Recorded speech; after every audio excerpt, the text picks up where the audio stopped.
Hello again, everyone. I'm Gary Gatto, the voice of the FIS, and welcome to P1's broadcasting coverage of Round 7 of Season 9 of the Formula Indy Series presented by the DiGregorio Racing School as we come to you tonight from Belle Isle for the Superior Detroit Layout Grand Prix presented by J. Solomons Motorsports Arts. Motorsport Arts. 6 races are complete this season, and tonight begins the second half of the championship. JT Smeaton leads Tanner DeFavis by 22 points, but they have reached this point in the championship in 2 very different ways. Smeaton has done it with performance. He's taken the pole on all 4 road and street courses this season. Won the last 2 road courses, and at Miami 1 week ago completed the full Grand Slam to become the second driver in FIS history to earn a Grand Slam. DeFavis has stayed right with him, though. Through one of the strangest seasons we have ever seen. He's won both oval races after taking the white flag 6th at Pocono and 7th at Talladega, and went on to win both those races. Smeaton has the speed while DeFavis has the luck. Tonight, the second half of the season begins on the walls and bumps of Belle Isle. As always, joining me in the booth is Steven Larkamp. Stevie, good to have you back. We start the second half of the season here at Detroit. We've been here twice before, but they were both dominant performances by former champion Mitch Welker, who both races were Grand Slam race victories for him. We've never had a pass for the lead here in 3 races here at Belle Isle, but I think a lot of these drivers are beginning to appreciate this racetrack, because I know when we first came here, a lot of drivers didn't like this racetrack because it's hard, it's tight, it's confining. But now this is no longer on the IndyCar schedule. Sometimes you don't miss until it's gone.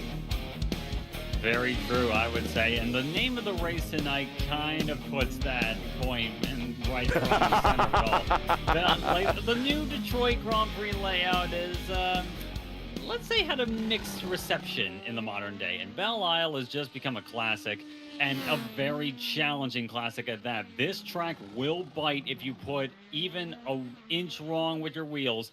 It is challenging. It's hard to pass here, and JT Smeaton right now currently on provisional pole looks like to be the guy to beat once more tonight. And you mentioned earlier that the last 2 races we've had here in this league, there have been no passes for the lead, and I think Smeaton is going to be, if he doesn't know that, he's probably, regardless, going to be a rough guy to pass for sure. He's been very fast all season, as you have said.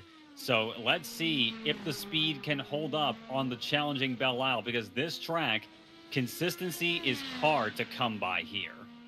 But you can come from deep in the field to win here if you need to. Stated by the win by Will Power here, when he started 16th and won. But also remember, you win by the sword, you die by the sword. Remember, Will had the reboot issue where we had a red flag and then he couldn't restart his car from the lead. So you could win from the back and you could also lose from the front very easily. Yep. Here are your points coming into today's race. We mentioned DeFavis leads by 22, Ethan Stanley in 3rd, Logan Edwards, Anna Klimek in 4th and 5th, the teammates from I5G, then Michael Costello in 6th. Costello will be starting from pit road. Our title sponsor, Jow, in 7th, Caleb Binsey in 8th, Kevin Tomba, and been in the top 10 all season long in 9th, and our defending series champion, Alex Chilcutt, makes an appearance in the top 10. He is in 10th. But we saw with Logan Edwards and Anna Klimek in 4th and 5th, and Tanner DeFavis and Michael Costello in 2nd and 6th. Well, that tells you the situation on the points championship is because it is razor thin at the top, Stevie. Nexus Esports, a pretty new IndyCar team. Now, the established esports team for sure, but a new IndyCar team in terms of how we know it in the community against one of the all-time greats of Team I5G. There's only 6 points separating these two with still a ton of racing left to go. Very much so. That whole ton of racing left to go is one key thing to go off of here. But JT Smeaton flying the flag for Team Nexus has been absolutely sensational this season. Of course, dominated at Suzuka, dominated at Miami last week. So let's see if he can make it 3 for 3 on the road courses. Of course, Tanner DeFavis won in the classic chaos fest that is Talladega. And speaking of our championship contender Tanner DeFavis, he's got some work to do. A bit of a rough run in qualifying tonight. We'll see him start around the back of the top 15 here. So, as you said before, Gary, you can win from Detroit from deep in the field. It's just a matter of a bit of luck playing out in your strategy, and also being very clever with it. And DeFavis is gonna have to do that to make up the positions here. Let's get into tonight's starting lineup for the superior layout at Detroit Grand Prix, sponsored by J. Salmant's Motorsports Arts, and we have our warm-up period. So let's get into tonight's starting lineup. Go ahead, Stevie. Starting off tonight on the indeed superior layout of Detroit, we have JT Smeaton on the pole, very close at the front though, less than half of a tenth of a second between him and second place former series champion Caleb Bensi. Row number 2, Ethan Stanley, again looking very strong on the road courses all throughout the season. Won at St. Pete, can he win again on the street course? Kevin Tomba though will be starting 4th, good run for the Swissman. Anna Klemick will start off 5th. Good run for her, of course. She's gonna have to put the throttle down to move up in the championship here. Logan Edwards, though, was very strong last time out at Miami. Can he do it from 6th as well? Alex Chilcutt in 7th, Mr. Consistency. Can he keep it consistent tonight? I think he can. Evagoras Papasavas making his return to the series after over a year from what we have gathered. In the 71 machine will start 8th. Byron Daly, very good run for the 66 in 9th, and alongside him in 10th, Michael Costello, though I should note Costello does have a pit lane start after an incident last time out.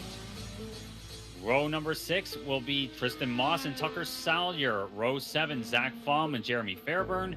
Row 8, Tanner DeFavis. A lot of work for second place in the championship to do. Row alongside Nate Siefker. Row number 9, James Watson and Brian Labarge. Row number 10, Joey Salmons and Kyle Allen. Row 11, Dakota DeMade and Nick Boyette. Row 12, Dan Morea and Victor Aldrich. Row 13, Gabriel Aslan and Ben Fiore. Row 14, Hayden Herman and Pete Donchak. Donchak, the last of the drivers supposed to qualifying time. And shotgun on the field, row number 15, 2 drivers that did not post qualifying times, teammates no less, Sebastian Gianni and Tommy Raval. So let's see what those two can do from the back of the grid. 30 cars here tonight on a very confined 2.35 mile 14-turn street circuit, well, kind of a parkway circuit, perhaps more accurate here. Yeah. Belle Isle Park is very much a parkway sort of track, kind of like Circuit Gilles Villeneuve in that regard. Yeah. Because speaking personally, I've ridden my bicycle around Circuit Gilles Villeneuve.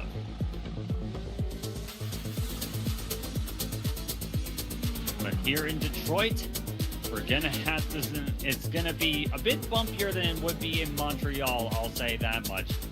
Smeaton and Bensi, these two looking very fast so far. Bensi, I imagine, is going to be sizing up any opportunity that he possibly can in either turn 1 or turn 3. Those are some of the best opportunities that you will have tonight at Belle Isle. Now, this series does have a good reputation. And if you are a new driver, in fact, if you are watching from home and you're thinking, hey, I want to participate in the FIS, but you're not sure how new drivers typically do here, we have a pretty good reputation of new drivers coming into this series and getting a championship. And with Smeaton leading, and this championship might get smitten with Smeaton by the time this season is over with. And it wouldn't be the first time. Nate Seifert, his first time in the series in Season 2, won the championship. Michael O'Brien, his first season and only season in Season 3, he won the championship. Mitch Welker won his debut season, and Alex Chilcutt won in his debut season.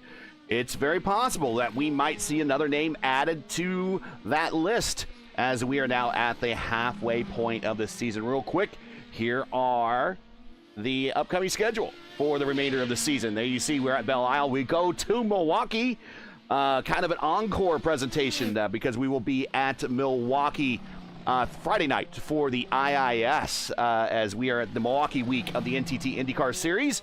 We will then do an encore here at Milwaukee again. for 150 laps, 100 laps shorter than what the real IndyCar stars and cars will be doing this weekend for their doubleheader. Then we will take a little bit of some time off. It'll be my first Wednesday off in like 10 weeks. So I'm looking forward to that. But then we'll go to Fuji, and then we'll do our doubleheader at Richmond, Mid-Ohio, and then wrap up at Road America. So other than Fuji, Stevie, other than Fuji, which IndyCars have run at before, but not a very long history there. It was an exhibition race a very long time ago, so that racetrack is a much different racetrack than it was then. Now it's different than what it was then. We are at very proper IndyCar street courses, road courses, starting at tonight, and then Mid-Ohio, and then Road America. And then on top of that, a very proper course next week at Milwaukee. About the only two wild cards is Richmond, which IndyCar does have a history at, and then Fuji. So a pretty proper IndyCar schedule to end the season up. Very much so. It's a very diverse schedule. And here's a curveball being thrown already. I'm seeing drops of rain right now at Detroit. Oh, wow. We see drivers switching to. I didn't think we were going to have rain.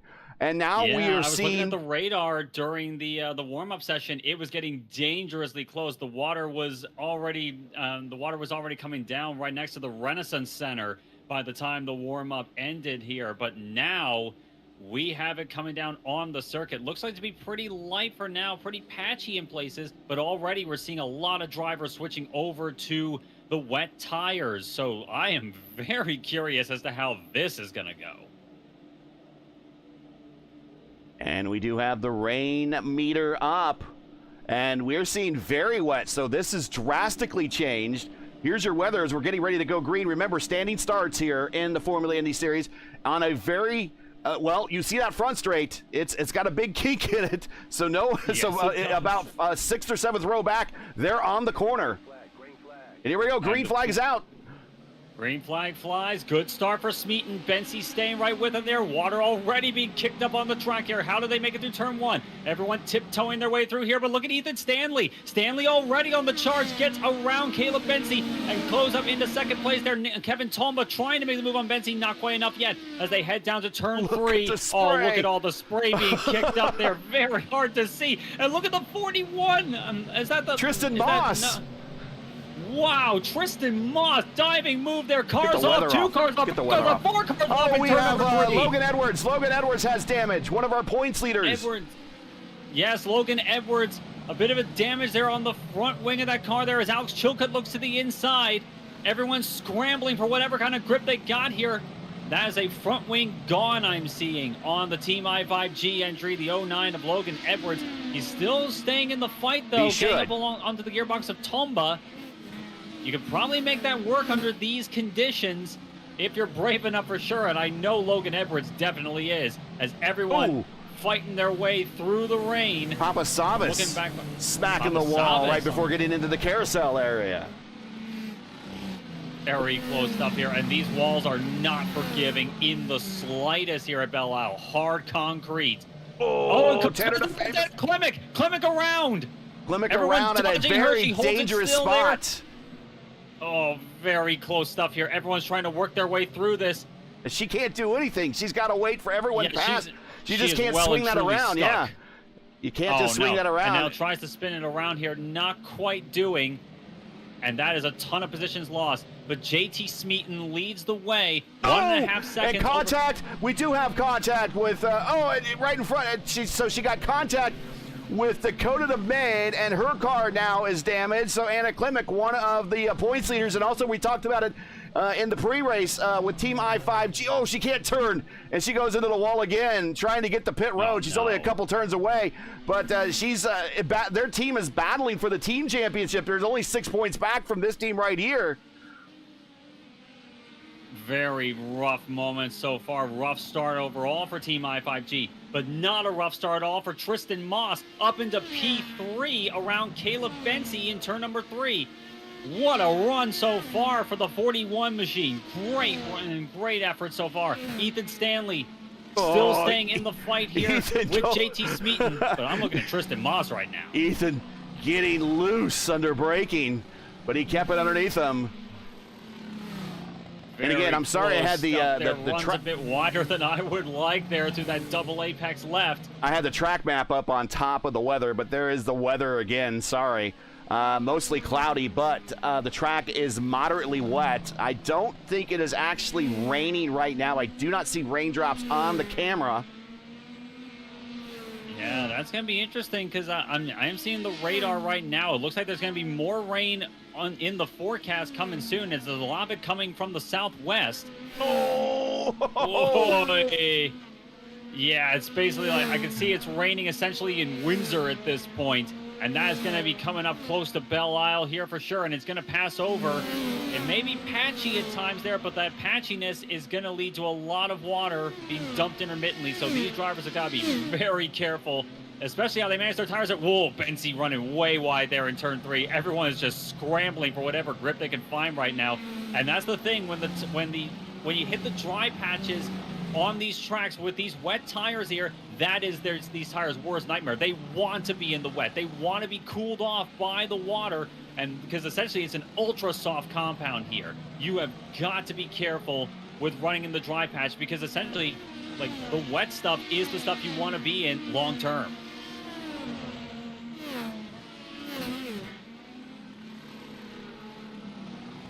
Meanwhile, I'm looking at Moss, looking to be closing up the gap hard. Big kick of the tail there through the infield section, through this left, and a hard right here, and I'm seeing water, lots of water coming down there. There it is. You see it on the camera. You're right.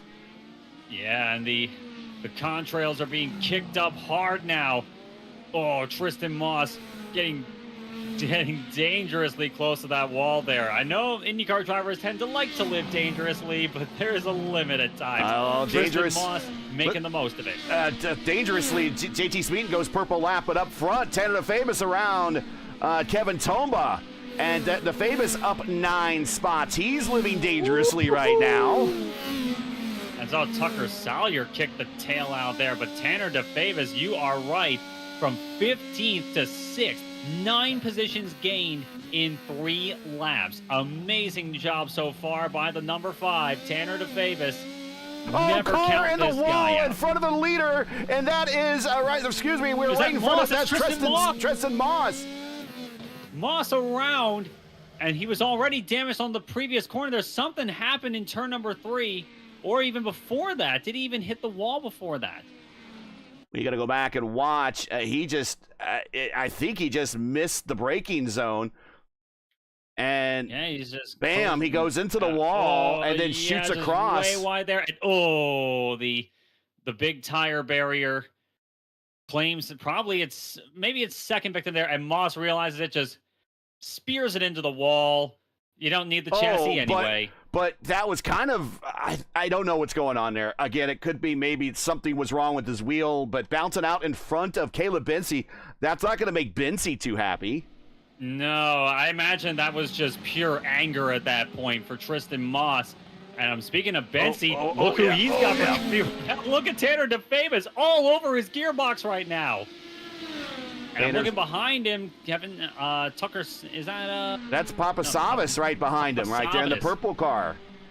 Oh yeah, Papa Savas getting real close here. Around the outside goes Tanner DeFavis. Beautifully done. He's gonna have the momentum down the straight, and he'll have the inside line here. But you gotta be very careful in this braking zone in these conditions. And Papa Savas probably knows it as well as anyone else. And Bensi forced way wide there. And Papa Savas now trying to take advantage here, looking to the inside, and away he goes in the Team Eclipse car and cuts off the nose there of Caleb Bensi. So Bensi losing 2 positions in the span of about 3 corners. Yeah, that's 2 teammates. That's 2 Eclipse competition teammates working with one another to get around Bensi. So Bensi started up front, and now he's down 3 spots. Papa Savas on the button that you see on the tree. Everybody on the wet tires, of course. So compound change rule is now out the window. You can finish this race on whatever compound you want. And I think at this point, it's going to be wet pretty much the entire race, perhaps. of course, if the radar does clear up towards the end of this event. It's a 54-lap race. We're working lap number 5. Smeaton about to start lap 6.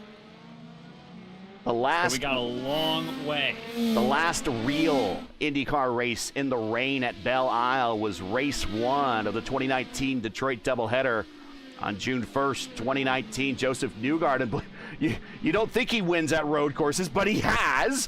He won it. Oh, yeah. A thunderstorm delayed the start by more than an hour. IndyCar declared a wet race, and everyone began the race on rain tires.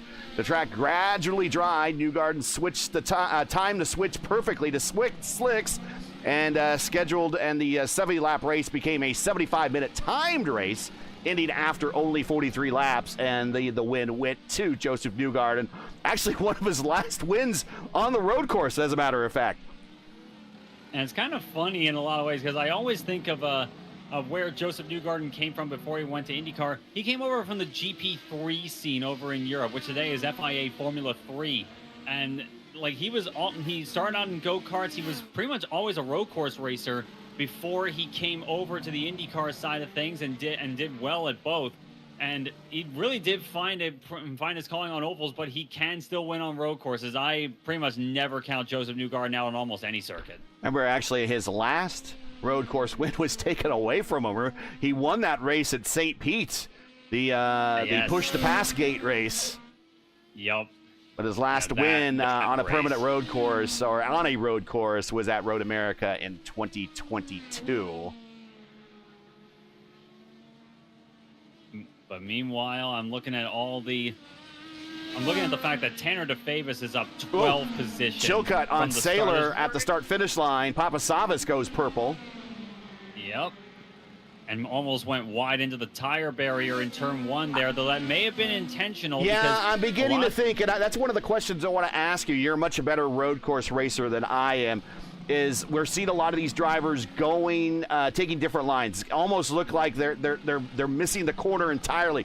But that might not be the case. You find traction in different places when the race course gets wet. Let's talk about that. When you drive in the rain, you don't want to drive where everyone else is driving, do you?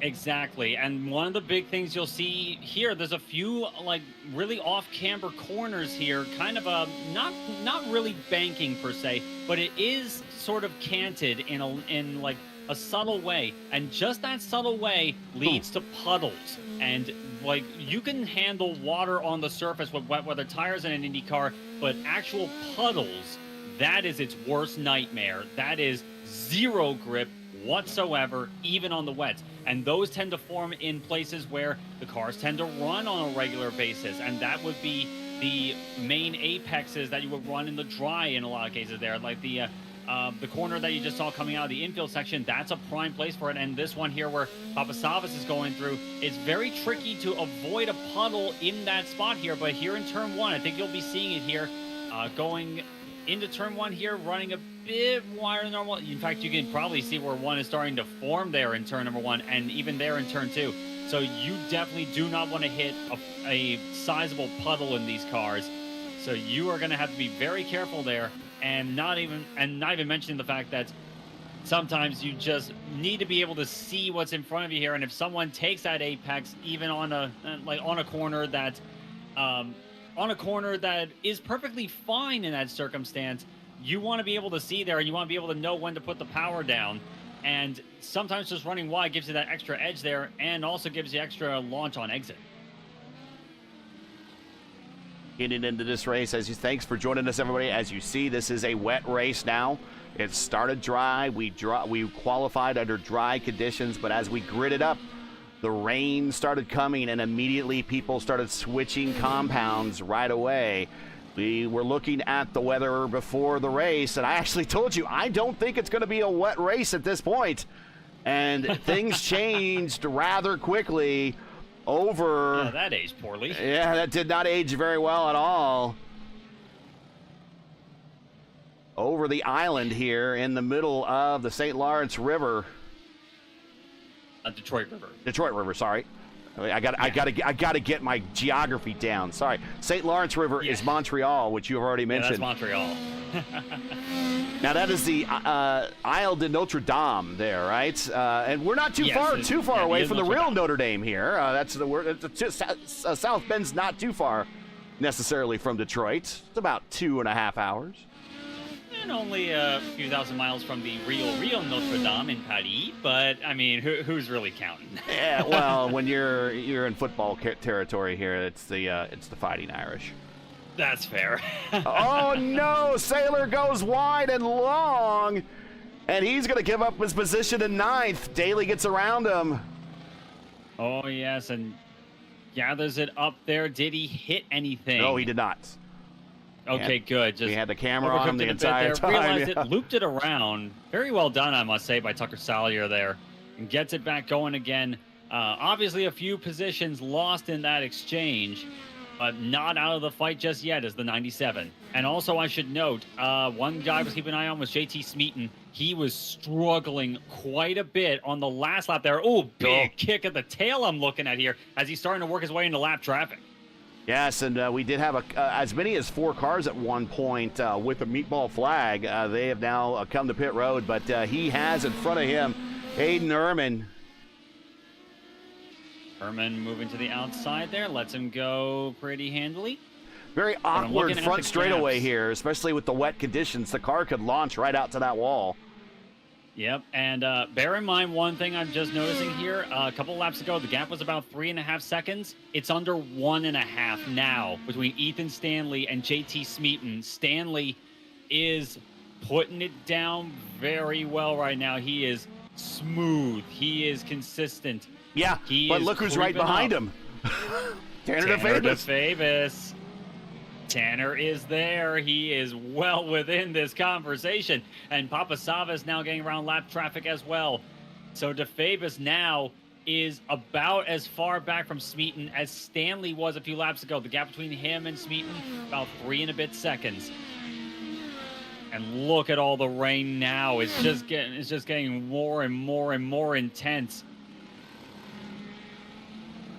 So pretty soon we're going to have a 4-car battle for the lead, and as soon as we see a pass for the lead, it'll be the first pass here in the lead in FIS competition at Detroit over 3 races. This is the 3rd running. Incredible to consider. Yeah, that is hard to believe. In 3 runnings, we've never had a pass for the lead here.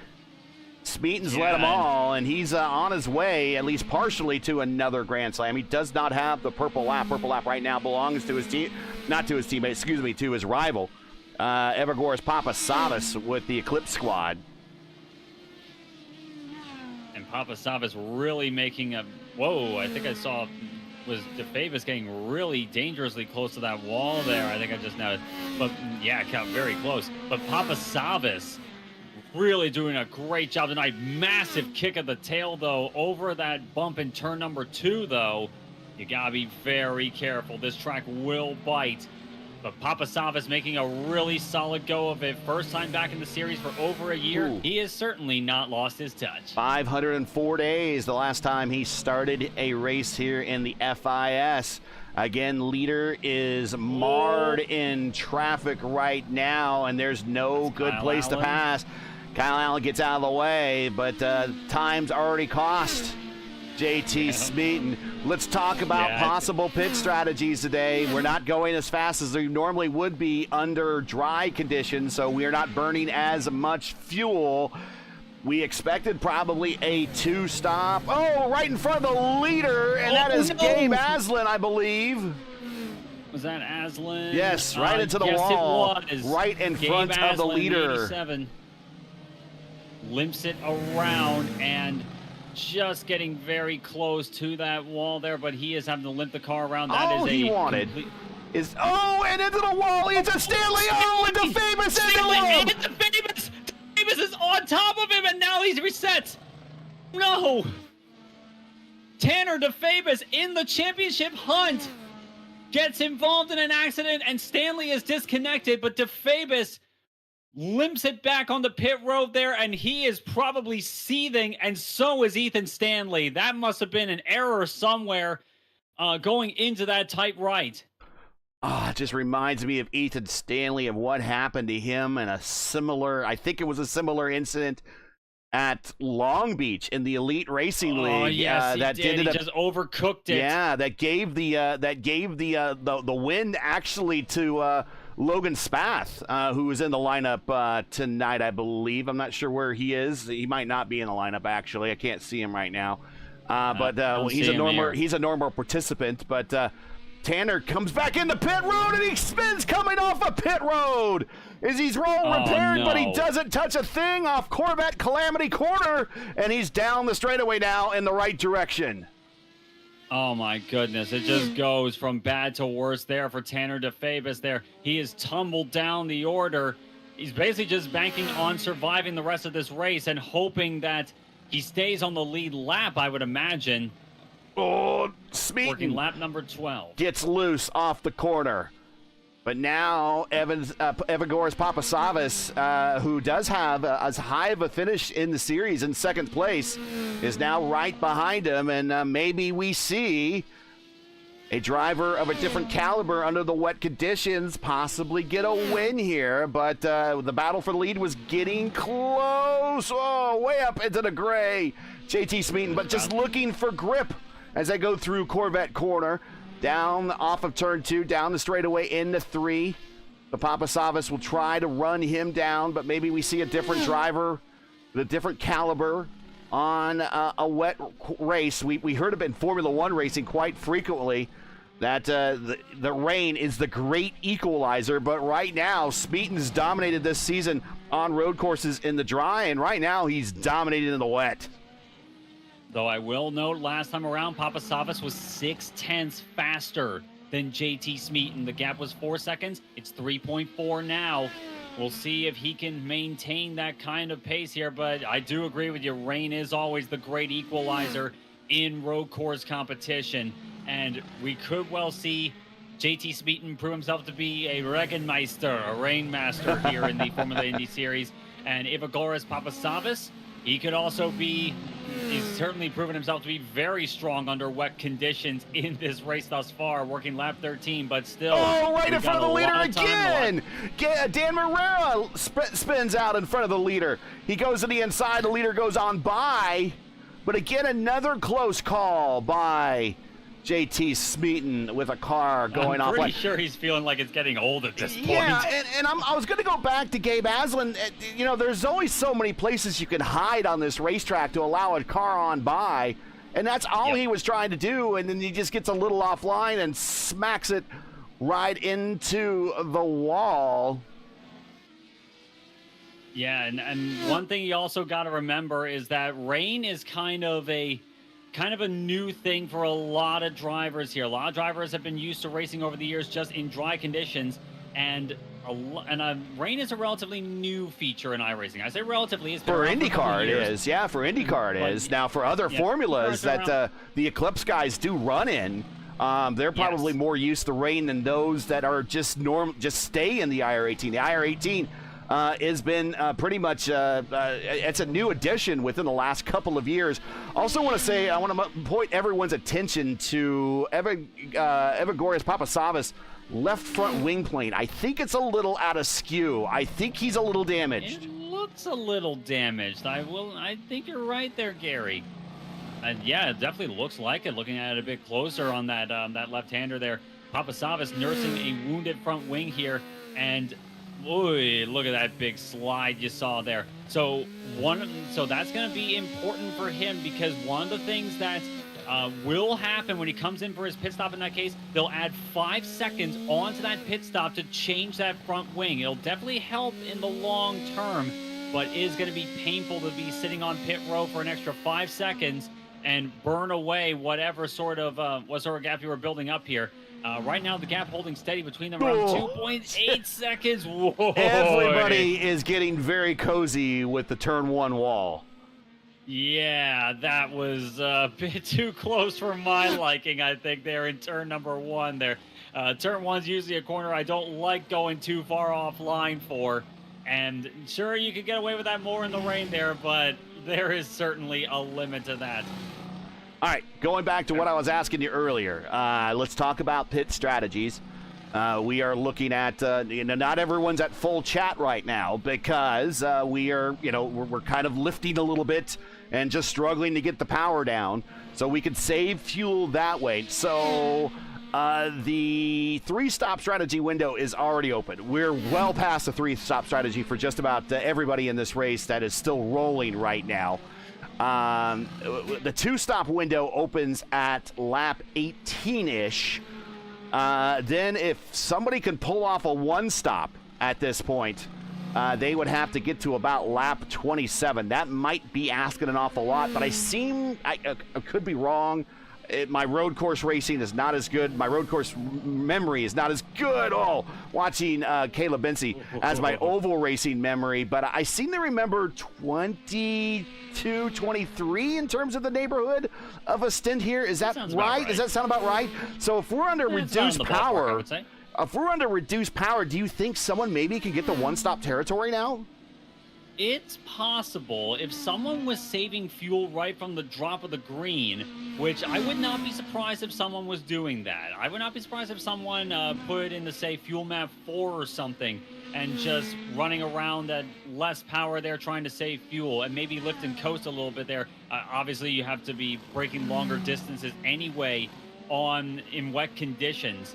So it's very possible that people are saying, hey, yeah, the rain is going to be a big factor in this race. I'm just going to save fuel here and spend less time on pit road than everyone else here. Who did that and who doesn't? I can't say for certain here because, as you say, rain is the great equalizer, and it's equalizing a lot of people's pace, whether they're on map 1 or map 5 or whatever. Maybe not quite map 8, because that is massive, massive cuts to the engine when you're under the pace car on an oval, but very much a case where a lot of fuel save games are probably going to be happening in this race. Dan Marrera missing a left front wing plane, so we have a one-wing Angel out there. He's just trying to make his way around. Tanner DeFavis, despite his issues, he is still in the top 10, Stevie. He is in 8th position, so he has recovered well, and he did come to pit road before everyone, so he might be able to pick up some track position. He definitely, though, because of that early stop and getting that damage taken care of, he's pretty much he's got to do a 2-stopper. I don't think he could do this under no more stops. Yeah, exactly. It was either a 2 or a 3, probably a 2-stopper at this point is what he would want to go for here and maximize the fuel save, because, like I said before, even under a condition where, like right now, Tanner is running some of the fastest laps of the race. He's running faster than the leader right now. Oh, but we had a pass for the lead. I don't know what had happened. JT Smeaton, there it happens. History has been made. But Evan Goris Papasavas, sorry, I keep wanting to say him Evan. Maybe he does go by Evan. I don't know. But Papasavas is the leader, and we could probably go back and watch that. Turn 3 is where it happens there. There was a lap car right in front of them. That's the 2 of Nate Siefker, and just loses the rear. Just locks the rear brake, slides it around. That's right in front of Nate Siefker. Nate Siefker actually got a little loose as well. And there is your first ever pass for the lead here. Oh, car at Detroit. Number 12. Oh, that was very close. He almost took out JT Smeaton. Who was that? That was the number 12, Nick Goyette. Goyette was around in the middle of the track there, came very close to running into Smeaton, but no damage done. Very close calls there. I think Smeaton is just gonna be over that sort of situation at the end of this race here. But Papasavas, a 3.4-second gap now over JT Smeaton. Now Smeaton is the one having to play catch up. And there was the Nick Goyette, who won the amateur division championship last season. We're not contesting that this season. Right there, just in the middle, right on the exit of the corner, and the next car coming around. There's your leader. And then he backs up. He's trying to give us up, and then here comes P2. And P2, we're going to ride with Smeaton here, and we're going to do it on full speed. Watch this. He has literal no warning. He might hear in the audible in the headset, there's a car. Yeah, like his spotter may have said something, but then that happens, and Maybe, like, I wouldn't be surprised if maybe a change of underwear is at hand in that moment for JT Smeaton. But now he's having to. Oh, and he's got Dan Marrera struggling in front of him again. Dan's got a new front wing, but just everybody, we have all sorts of different paces out here. Let me bring up the track map again. It does overlay with other graphics. I hate running it, but just this race started with 30 cars. We started with 30 on the grid, and we are down to about 15 running. So we have pretty much gone through half the field in terms of attrition. So some drivers are going to get their best road course finish of the season in this race just by driving to survive. Yeah, pretty much. This was Detroit typically is a survival race. It's a race where you can make up good positions by simply not making mistakes. Throw in rain into the equation, and that is only amplified. And right now, the fact that we have 15 cars still running in this race on lap 19, and 9 of them are on the lead lap, that is really putting that into perspective. Of course, IndyCar does not run here anymore. The Detroit Grand Prix moved from the downtown streets to Belle Isle in '92. Bobby Rahal won the first ever IndyCar race here. Belle Isle hosted IndyCar racing through 2001, and of course, then during the split, it didn't return until 2007, 2008, and came back again in 2012 and held its final race on this configuration in 2022 before it returned back to the kind of the meme course. I'm not a big fan of the course that they're running right now in 2023, but 30 races were hosted here between 92 and 22. And a lot of that was because this was doubleheader weekend after the Indy 500. This became the post-Indy 500 date to kind of fill in for what used to be Texas for a long time and what used to be Milwaukee for a long time. This became the spot after Indy. And it's still in that position in the schedule, but it's mainly at that new course that runs from in the front of GM's headquarters, and I think that's the biggest reason why they wanted it on the street course is because it runs in front of the headquarters. And of course, who's one of the big suppliers of the IndyCar series? Money talks. GM. Yeah, but I would agree with that assessment overall there, and I personally would have had a lot more respect for the move if it had been on the well, I would have had the most respect if they kept Belle Isle on it. Oh, yeah, that would have been awesome. Yeah. But a close second, I would say. But a second place, I would say. Maybe it returns. The Detroit Grand Prix configuration they had in the 80s with Formula 1. Yes. Because that track was tricky, yes, but it was unique. It was challenging, and it wasn't a meme. It was. If I remember, didn't it go through downtown tunnels and everything, kind of like Monaco does a little bit? Yeah. Yeah, it did. Kind of a Monaco-esque, maybe felt a bit like Gran Turismo games weren't invented yet, but very much a Gran Turismo game these days. Yeah, probably would have felt a bit like that. Yeah, but very like Monaco-esque, except with a Michigander's touch, I would say. It was the original Detroit Grand Prix circuit here. We all love Belle Isle. It was definitely the most iconic of them all in the IndyCar scene. But I probably would have respected if it was something akin to... Oh, right in front of the leader again! Right in front of Smeaton again! Oh, this is Chilcutt, sorry! And that was Hayden Herman right in front of Chilcutt, who's in 4th spot. So, big target... You know what? I tell you what, these Nexus Esports team cars... They might as well have Target Chip Ganassi logos on the side of their car because they basically feel like they have a big target on their cars. And normally when you say that, that's normally because they were winning, you know, like the Alex Zanardi, Scott Dixon, Dario Franchitti sort of thing. But yeah, not in the sense of like you're doing skeet shooting or something. Well, they might like to have the Target logo on the side of their car. Will Power and Helio Castroneves each have 3 wins here, but also joining them with the most wins all time here at this course is Scott Dixon, to no one's surprise. I mean, he's second all time in IndyCar wins, and he has 3 wins here. So maybe they can channel their inner Target Chip Ganassi and just envision themselves with a target on the car, although it does seem like it with the number of avoidances they've had to take today.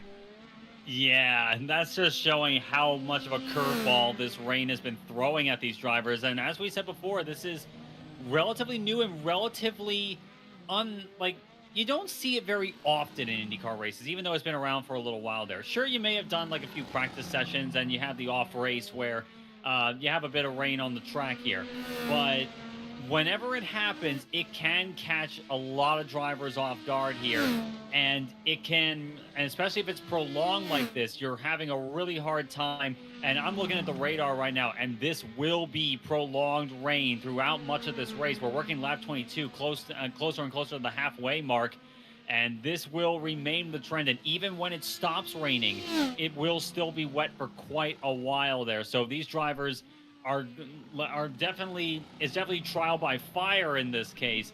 There are no close battles either when it comes to rain. Yeah, there's no close battles out here. So right now, these drivers are battling with the racetrack, and Papasavas getting close in an incident, near incident with Zach Flaum, but he gets around him. Let's watch this again. Zach Flaum goes wide. He's again, there's very few places to hide here, and especially in this section. Now, I'm going to say this also, when Papasavas does come to pit road, and we're getting very, very close to that one-stop strategy window. Okay, it wasn't as close as it looked from the far shot. Actually, Zach Flaum did an awesome job there. So props to Flaum there on that one of the admins here in the series. But we are getting really close to that that window for the one-stopper. But if Papasavas can get a little bit more of a lead, he leads now by almost 3 seconds. Remember, he's going to have about a 5-second penalty to get that wing fixed. It's not going to be so bad if he could pull out and get a little bit of a gap here. That's right. Last time around, it was 3.2 seconds between him and JT Smeaton coming up to the line this time. And yes, 3.8. So he is doing what he needs to do to build the gap that he needs, so that at the very least, he's going to be right on the tail of JT Smeaton. At best, he's going to stay ahead. It's probably not going to be by too much at this rate, but he will still be able to take defensive lines here and having to hold off JT Smeaton rather than having to fight him and get around him once more. Have you seen a new Spider-Man movie at all? I have not. I haven't really had a chance to watch it. I'm a big MCU fan, of course. You might remember that this is where Spider-Man was invented, at least when it comes to its IndyCar crossover. This is where Helio Castroneves got his first career win here at in IndyCar history.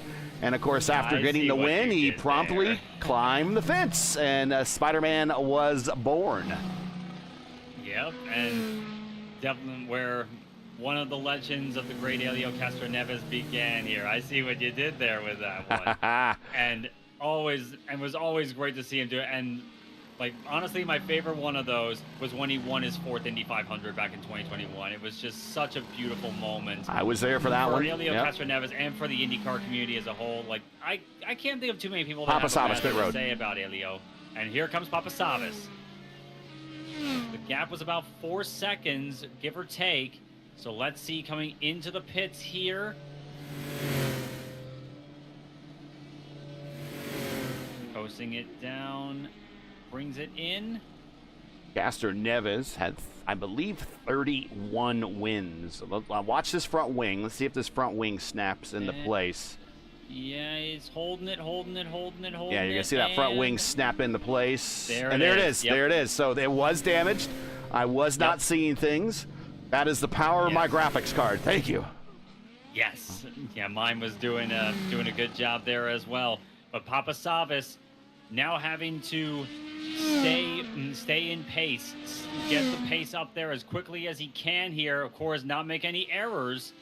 But these are cold tires. They get up to temp fairly quickly, and they want to stay relatively cool as racing tires go. But you got to be very careful on this outlap for sure. I'm certain Papasavas knows this. Yeah, that was very close. And he probably heard from his teammate after coming off a pit road with cold, wet tires that he had a problem. He's probably got in the radio and said, take it easy. Victor Aldrich in 17th position. He is a one-wing angel out there. So the virtual carbon provider for these cars. Yep. After tonight, we'll be getting a large virtual PO from some of these teams and drivers as they get these front wing elements replaced. Aiden Herman going long into one of the braking zones. He rejoins. I believe that's in right around turn 3. JT Smeaton still holding it strong here, and I'm seeing the cloud cover getting darker. I'm seeing it getting darker, and I'm looking at the weather forecast, and yeah, safe to say we're not going to have a drought problem here in virtual Detroit anytime soon. Well, we're along a river, so there's no shortage of water. Caleb Pinsey coming in for his scheduled stop, and this is at lap 25, and he is going to be very close to doing this under one stop. Down with the new set of wet tires, and again, he needs to be very careful when he comes back up the speed. Yep, and right now as it stands for Bensi particularly, you're going to have to go about 29 laps, maybe 30 on fuel here. So you got to be very much in fuel save mode to even have an inkling of a chance of making it on one more stop there. Possibly most drivers, Papasavas may well, for instance, Papasavas may well be going for a two-stopper. We'll have to see how he does on the second stint here in terms of fuel save. Tanner DeFavis pretty much has no choice but to go for a two-stopper, but he is really putting the pressure on Caleb Bensi right now. Looking to dive down to the inside. So both these drivers have made their first stops of the day, and DeFavis wins the tussle so far. Well, DeFavis is 13 laps into after his first stop. Remember, he had to come to pit road for damage. Oh, you saw that opposite lock there that DeFavis threw, and I pretty much had the same reaction you did. That was dangerously close to the tire barrier for the 5. And again, they have lap traffic of Victor Aldrich, who is walking wounded or driving wounded right now. Big kick at the tail from both DeFavis and Bensi here. Very dramatic for sure there as lap traffic moves out of the way of this top 5 battle. Oh, and Victor Aldrich, he has found the wall, and he's going to find it again. Just trying again to stay out of the way, and he has left front damage and a new nose, so he's going to come to pit road with a meatball flag, and again, just trying to stay out of the way. Yep. That's what happens, just trying to be a good guy, and, well, good guys finished last in the rain here, or not finished last. He's down in 17th right now.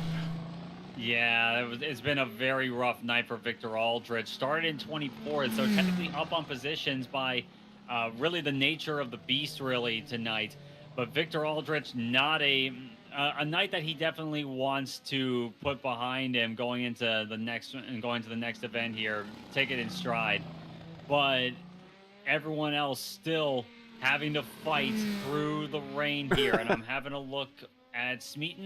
He's staying out one more time. So he is he's now getting into one stop's territory. One stop is right around lap 27. So it's very simply, let's just bring up the old calculator. We're doing 54 laps. You go to divide it by 2, and that's 27.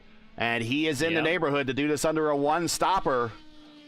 And he has himself a 14-second lead, and your delta on pit road is about Chilcotin. 30 seconds-ish, give or take.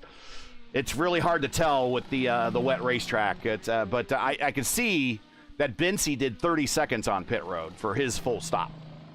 Yep, and now Alex Chilcutt I'm seeing on pit road out of what was P2 for the number 1 machine, the defending series champion. Down and away he goes.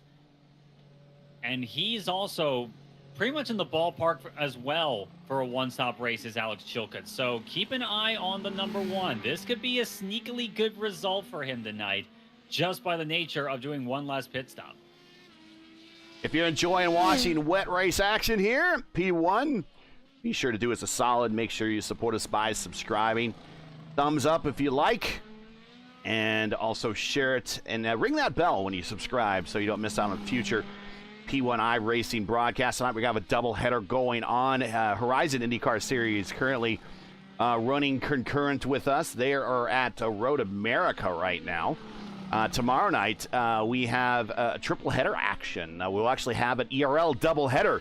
Myself and Luis Gonzalez Nunez, 7:45 p.m. Eastern, race 1 from Chicagoland, and we will do another race from Chicagoland in the Elite Racing League immediately following race 1.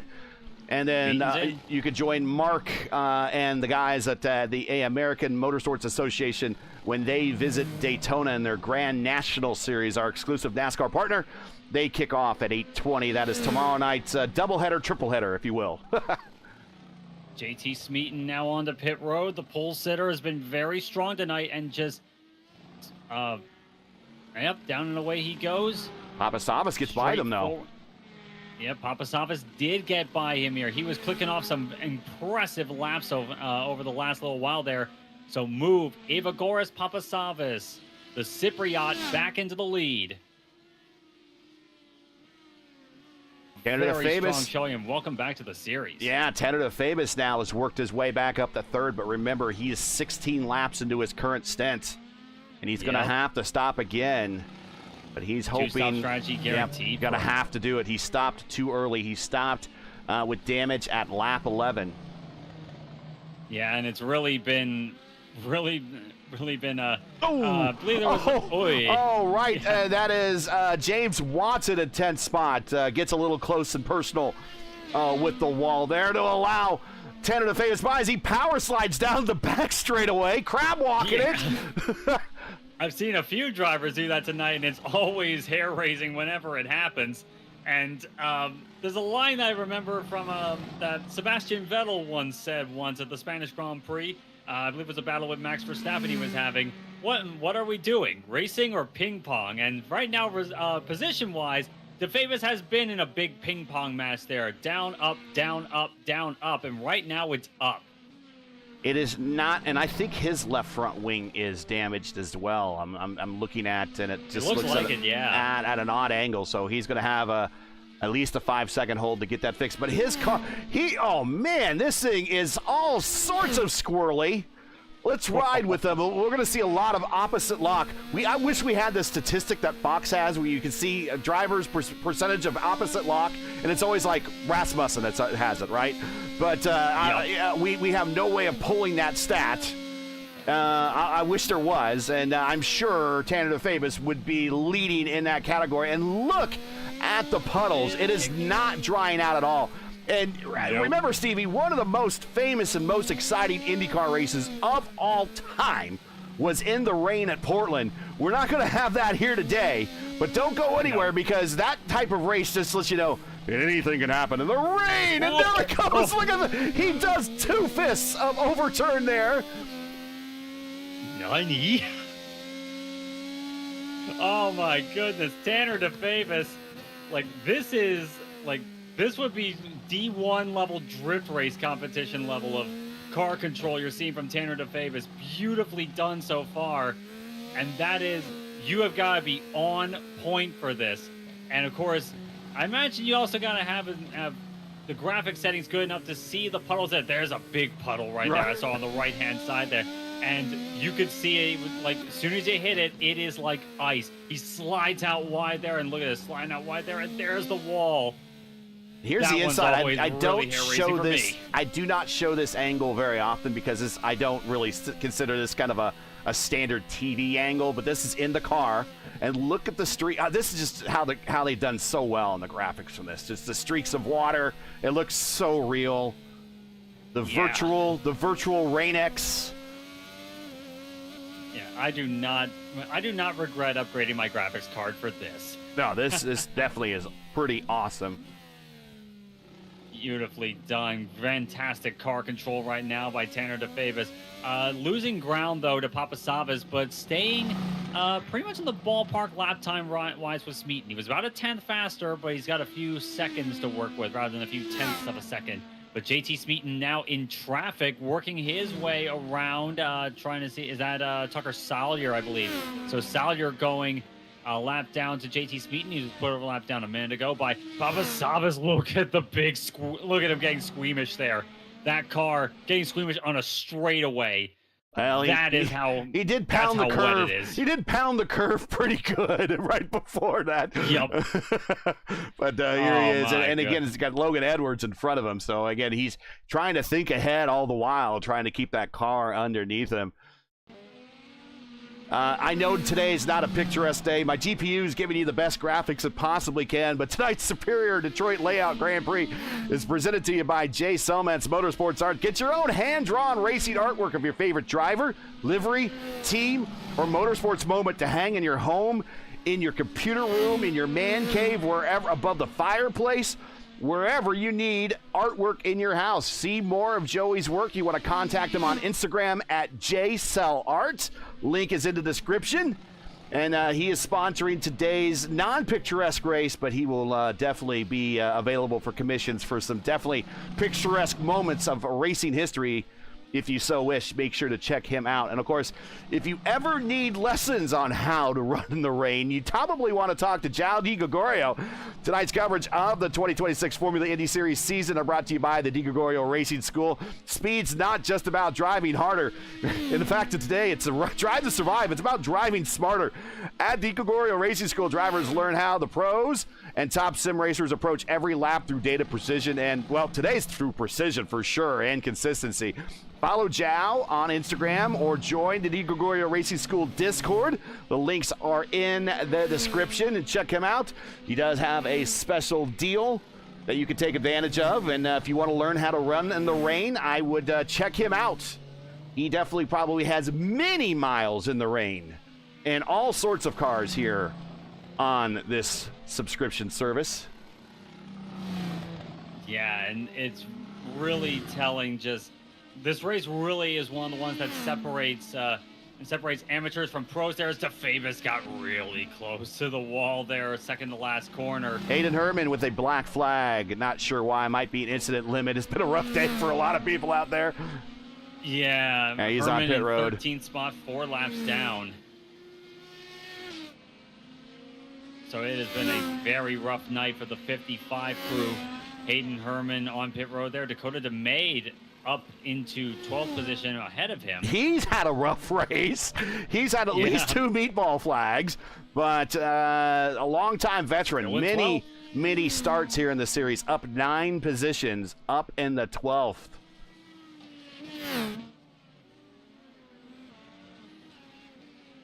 And Logan Edwards off again, but he is back underway. Tucker Saylor gets by for the position.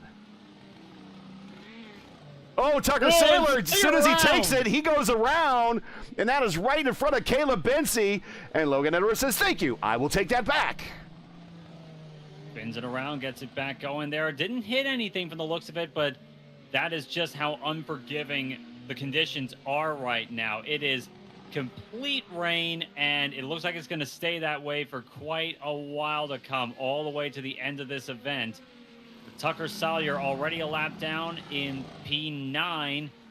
James Watson would be the driver that would be challenging him, but he's just coming off of pit road, so about half a lap behind right now is James Wilson over Tucker Salyer in what would have been a battle for 9. I really wish the overlay, I don't know if it can happen or not, if there's a ATVO dev out there that's watching, I really wish there's a way that I could bring the weather radar up on screen. That would be so cool to let you know where the rain is and if it's going to go away. The best I can do is that little rain meter up in the corner.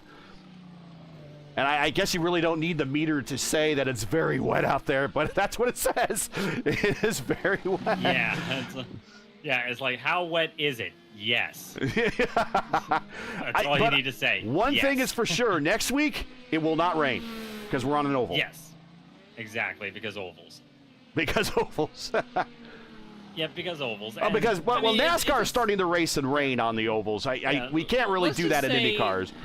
Yeah, and let's just say that in a sim racing video game environment, you don't want to simulate rain delays. Doesn't matter what track you're on. You don't want to simulate a rain delay. You want to simulate rain racing. Yeah, I can only do so many interviews, and then I would have to show you like the last race that we had here in the FIS, and well, we told you that might be a boring race, the way that Mitch Welker dominated those races. Yeah, it's like sometimes where I see like a NASCAR race is postponed to the next day. Sometimes they put the same race on from a year ago. Whoa!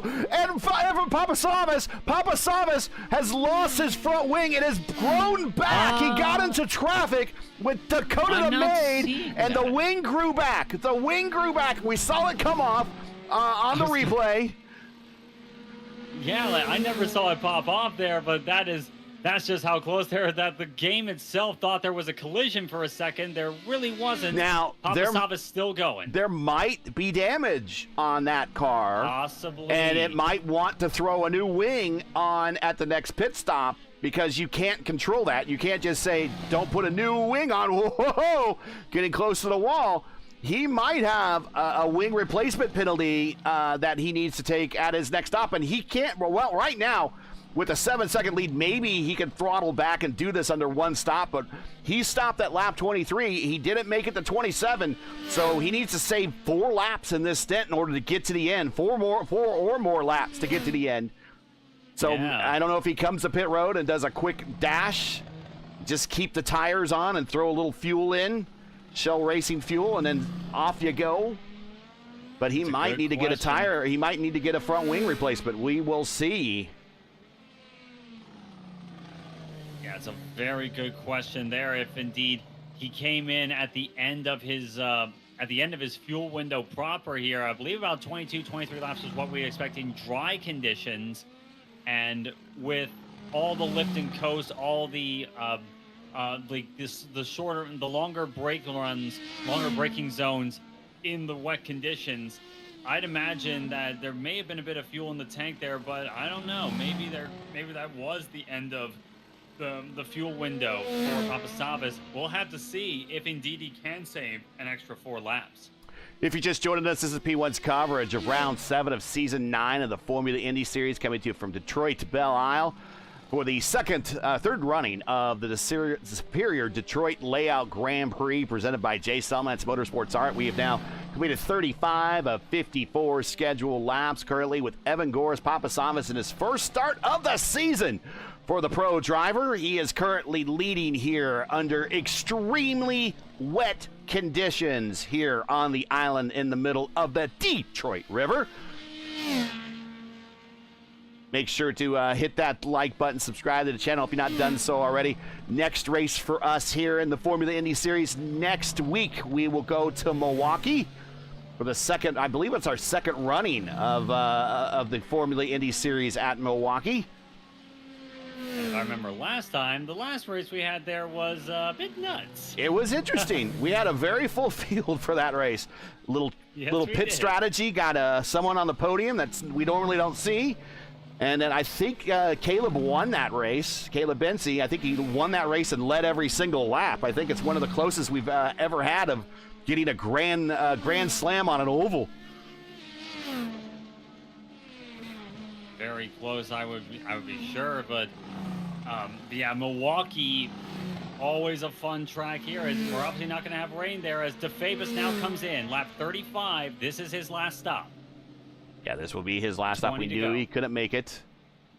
Yep, it's going to be 19 to run, I should say. 19 laps to go for Tanner DeFabus. Well within fuel window. Up on the jacks he goes. Fresh wets. Waiting on the fuel, and long hold there. And yeah, there's the wing. The wing get fixed. Again, you see it snap back into place like they're a transformer, and that's just simulating the wing getting replaced on pit road.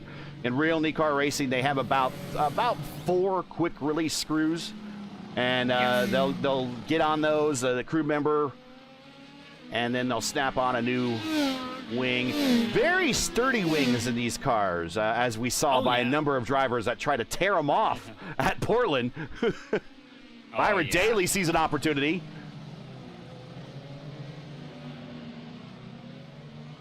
Let's go through the field while we got some time here, Stevie. Our current leader is Evan Goris Papasavas. Evan is currently leading in his first race in about over 500 days since he last joined us in the Formula Indy Series. He is your leader. About a year and a half. Yeah, JT Smeaton is in second, looking to extend his point lead. his teammates, Alex Chilcutt, the defending series champion in the number 1, trying to bring the car through the carousel area. He's like, come on, get the power down. And he has worked his way up 4 spots to 3rd. Tanner DeFavis, who just completed his final stop, is in the 4th spot, under attack right now by Byron Daly, and just behind them, this is a battle for position. Here comes Byron Daly to the inside, drag racing off the corner. Tanner just can't get the power down, and Byron Daly up 5 spots now to 4th. Cold tires for DeFavis being the key there, I think, but now Byron Daly with the hot rubber underneath him, he gets the spot up into P4. Very strong run today by Byron Daly in the wet conditions. I think he's been quietly enjoying it, I think. So DeFavis trying to get back up to pace here. DeFavis back to 5th. Looking behind him, Caleb Benzie. Yeah, Caleb Benzie in 6th, the 2-time series champion. He is having a bit of a struggle. He did have a good start today. He started on the front row, but he's down 4 spots right now. But he is driving to survive, and the way he started the season, just a good top 10 finish here after a rough day might just be what the doctor ordered. And it's just behind this battle. We'll stay on this just a little bit longer as Caleb is in position to attack now. Let's look at the push-to-pass situation by some of these drivers. And, wow, some of these drivers haven't even touched the button because conditions don't call for it. And for other reasons, they might be trying to attempt the one stop, and they just don't have the fuel to do so. Papasavas, 160 seconds. Smeaton, 192. Chilcutt, a full deployment of 200 seconds still left. Byron Daly, at 200 seconds. DeFavis at 150. Benzie at 186, Tomba at 200, Saylor at 200, Edwards at 196, and Flaum at 200. So a lot of drivers have barely touched the button under these conditions. I'm not surprised at that at all there. Not only do you not want to waste fuel there, but getting too much power down onto a wet track is a recipe for disaster for a lot of people here, especially if you put it even remotely wrong. I'm not surprised that push-to-pass button has remained untouched for some of the top runners. But look at the teammates, Papasavas and DeFavis. Obviously showing a lot of testicular fortitude by using the most push-to-pass in this race. Yep. to coin a phrase by Mick Foley. Yes. And one I also heard, longtime iRacing YouTube followers would know this name. Matt Orr also said that at one point. Mr. Empty Box himself. I remember him saying that in an old IndyCar video of his at Texas Motor Speedway, daring another driver to move up high against him. You ain't got the testicular fortitude for that. And whoa, speaking of fortitude, I just saw a massive opposite lock on the straightaway in front of Tanner DeFavis from Byron Daly. Beautiful save. But seeing that on a straight, that has got to be unnerving for a lot of people, not least the driver that is doing it. Let's see if we can get an angle on that that's not covered by spray. And this might be the better angle right here. Yeah, we'll go back and watch this again. Not a lot of action on the racetrack, so we are watching the closest battle right now. This is actually a battle between 4th, 5th, and 6th on the racetrack. But there you see, he kind of goes through that kink and gets a little squirrely there. But like any time that he turns the wheel, this car just wanted to unload, and you just see, there it is, right there. There it is. Yep. Yeah, like that car just wanted to snap, and it was snapping very easily back at Byron Daly. Kept it under control. But that is unnerving, and to make matters worse, it's never easy to tell when it's going to happen and how severe it is. And I think we almost just saw it there in turn 3. Whoa! Benzie goes long into the braking zone, but he's okay. Now we go back behind Benzie, and I want to shout out this guy, Kevin Tomba.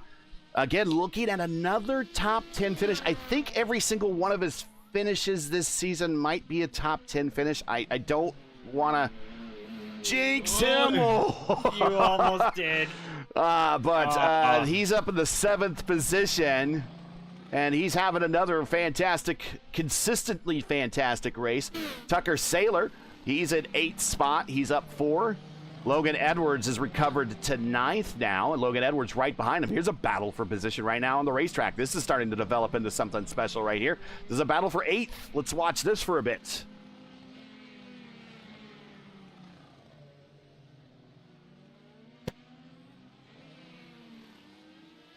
And Edwards getting the spray kicked in his face the whole way down that straight. Tiptoeing his way through these right-handers here, but getting the power down. Ooh, big kick at the tail there for Logan Edwards. He's got the momentum, though. He has got the momentum. He could just barely see the rear attenuator light on Tucker Salyer's car. Salyer sends it deep into turn number 1. Avoiding the puddles there, again kicking the spray up into Logan Edwards. I'm looking in the cockpit view of Logan Edwards there. He is not enjoying that experience, I guarantee you that. It's going to be a difficult day for the longtime IndyCar super team, Team I5G. They're looking to maintain pace in the championship, and right now, with the Nexus Esport cars in 1st and 3rd, they're going to lose a little bit. Oh, car off in front of that's going to allow Edwards to get on by Saylor, so he'll pick up some points there. But right now, the Nexus Esports cars in 2nd and 3rd right now on the racetrack, so they're looking to very, very much capitalize in the team championship race. I'm also noticing, you may, if you look at JT Smeaton, something is missing on the 46. Front wing is broken. He actually spun on the back straightaway under braking, slapped the wall, and knocked the left side wing off of the front of the 46, so he is going to have to limp that car around. And yes, he's going to be put in a very difficult situation now of can he bring that home? He doesn't have a meatball flag, and he has himself a rather large gap to his teammate. But something you said earlier is Chilcutt might sneak his way, and it's really weird to say this. You said it, but it's really weird to say it because he is the defending series champion. He shouldn't be really sneaking his way up any standings this season. We should be expecting this from him, but he just hasn't had the results this season, and I don't want to say struggled. I just think the level of competition has really stepped up this season, and he's now in that position that you were talking about, that he is now just keeping it clean. He might get a possibly P2 if he reaches his teammate. I can't imagine him and his teammate fighting too hard for position, especially if you got a team championship involved here. It's certainly on the cards for Alex Chilcutt, especially if Smeaton loses a lot of track position and may even have to come in for a wing replacement, perhaps, if it gets too bad. Papasavas over the line here. I'm looking, the gap was about 12 seconds last time around. This time, 13. So he's about a second slower now than Papasavas. And Chilcutt's kind of in the same ballpark right now, in fact. We'll have to see when he comes up to the line here. It's a big gap back between Smeaton and Chilcutt. So Smeaton could still hold on to P2 if he keeps it clean for the rest of this race. May very well hold on to that one-stop strategy, perhaps, even with the wing damage here. Aero isn't normally the biggest factor in wet conditions, thankfully. It's normally a big consideration at this track here. You want a good amount of downforce on the car, a lot of downforce, I would imagine, for the very tight corners. And big kick of the tail there for Smeaton there. But under those wet conditions, it's all down to traction from the tires and not so much traction from your aerodynamics. So Smeaton could well still hold on to second place here as a one-wing angel. Bincy, and we have Tanner Famous is missing a front wing element as well, and now he's under attack by Caleb Bincy. So we'll have to go back and find out what happened to Tanner, but for I think the 3rd time this race, he is sporting some wing damage. And takes a peek to the inside. Oh, they bang wheels. Oh. And that is something he has had for over a lap at that point. That was, oh dear. So Tanner DeFavis and JT Smeaton, both of the championship top 2 with broken front wings on their cars. DeFavis is probably the most annoyed of all now because he has to deal with Caleb Benzie. I think this is the replay of what happened. He gets hit! Tafevis got tapped by Caleb Benzie, nearly got sent around, gathers it up though, and so does Benzie there. Benzie didn't break anything, may have damaged it a slight bit there, but Tafevis really struggling with that car there, and Benzie has all the grip in the world by comparison, slides it around. He is looking everywhere for this position. And he got forgiven by iRacing. There is definitely scuff marks on the front wing. So he might have damage, but the biggest story there is he was forgiven. Otherwise, the second, third, and fifth and sixth on the racetrack will be all racing with one wing element. Benzie's off. Benzie is off into the tire barrier there. He almost, you think he avoided it, backs it up. Did he damage the car again? We're gonna watch on the replay. As you were screaming it out, and we were watching a replay, and he just overshot it, overcooked it. Massive overcook there. And looks like he does avoid the tire barrier. Very well done by Caleb Benzie. But that is P5 chances severely hurt. I'm not saying dashed yet, because you got to remember, Tanner DeFavis has a broken front wing on his car, and Caleb doesn't. So it's very possible in these last 12 and 11 and a half laps, I'll say, to get back up to Tanner DeFavis under these conditions, I would say, for Caleb Benzie. It's not impossible yet for him to be in the top 5. All right, so we're going to try to find where Tanner might have got this damage from. And I will look again and see. This is where he got it, right here. He was trying to get back to Byron again, and he cooked it going in right before getting into the carousel area. And that's what happened. So I found the part, and then as soon as I started to show it, you're like, oh, we got action on the racetrack, so we wanted to get back to that. Yep. But let's reset the field, everybody. We're about 10 laps to go here. I want to thank everybody. It has been a kind of a chaotic last handful of laps. With 11 to go, Papasavas in this purple car, making his first start in the series in a very long time. He is currently your leader. Still a lot of racing left to go with the conditions. So anything could happen. We've seen that. He leads by 15 seconds over JT Speeton, the points leader in the championship. Speeton is driving wounded right now. You see him missing that left front wing plane. And he has himself a 22-second lead over his teammate, Alex Chilcutt.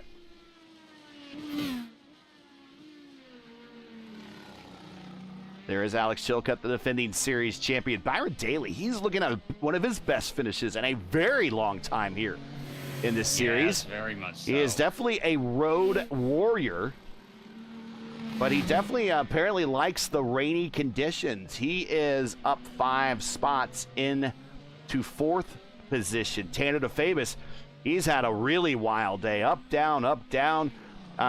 If this was real IndyCar racing, they would probably be slapping on a different colored front wing that wouldn't match his livery, because I'm sure his team has run out of front wings at this point. Kind of like the old mismatched Team Menard's car back in the day. Green car with like the orange nose going on.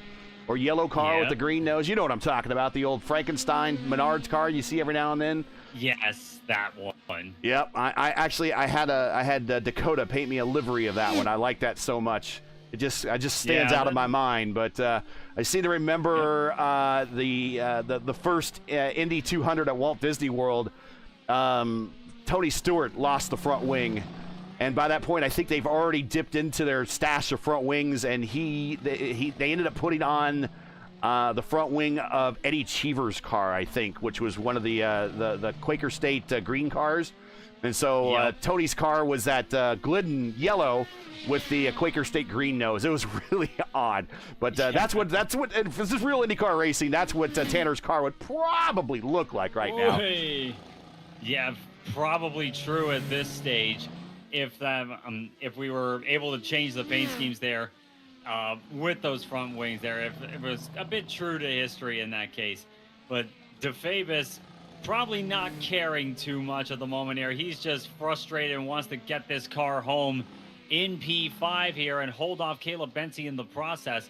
Lap times, though, I will say, are pretty comparable with each other. Benzie was only about 0.3 faster, and he has got a 10-second gap to Tanner DeFavis here. So DeFavis still in a comfortable position right now.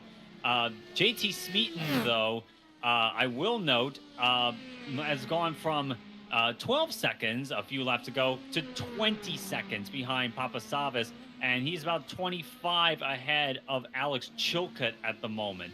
Chilcutt has a bit of a clear racetrack in front of him, no spray being kicked in his face, so he's got clear visibility and good, and really not too many people to worry about at the moment here. He can just click off laps and bring the car home, and it'll be a podium as it stands. But I'm looking at Byron Daly back there. He is looking antsy. He is looking for that podium spot, and he was about 9/10 faster than Alex Chilcutt on the last lap here. I'm watching this battle for third for certain. Yeah, we're watching it right now. As I was saying for Kevin Tomba, he started the season with a fifth and sixth again at Suzuka. Then there was the madness at Talladega. He finished 26th there and did not start at Miami. But he's looking for another podium finish on a racetrack that doesn't involve Talladega. Or not a podium finish, top 10 finish, sorry. He'd like to have a podium finish. Very much so at this point, and what a circumstance to get a podium for Byron Daly. Oh, and Daly's coming to pit road. So we knew it was going to be close, and he's going to do a splash and dash here at the end. Does he even change tires? Do you even want to change tires at this point? I don't know if you'd want to, actually. Like, let's look at the tires when he comes to pit road. Let's see. Does he go they up look on the good. jack? No, he stays. He is ground driven. They're going to stay on the existing white sidewall tires, and he just gets the fuel he needs, and he's down and away, and that's it. Fuel. Yeah, like you keep the tires warm, and that's the key thing here. The first lap or two, these tires are frigid. They are absolutely cold, and you need at least a modicum of heat in them to be able to hold on to the grip and hold on to the pace here, and that's something Byron Daly recognized. So this last sub-10 lap sprint now for Byron Daly, running on warmer, wet tires here. So let's see what kind of pace he can put out. Papasavas, pit road. Last scheduled stop for him with 7 to go. He's not going up on the jacks either. He is coming to pit road for fuel only and trying to win this thing outright right now. Waiting. He's down and away. Not even down and away. That was a long stop. That was a 10-second stop. So there might have been some damage there. I don't know if there was actual damage. Papasavas, away he goes, and Smeaton back into the lead with a broken front wing. Can Papasavas catch up?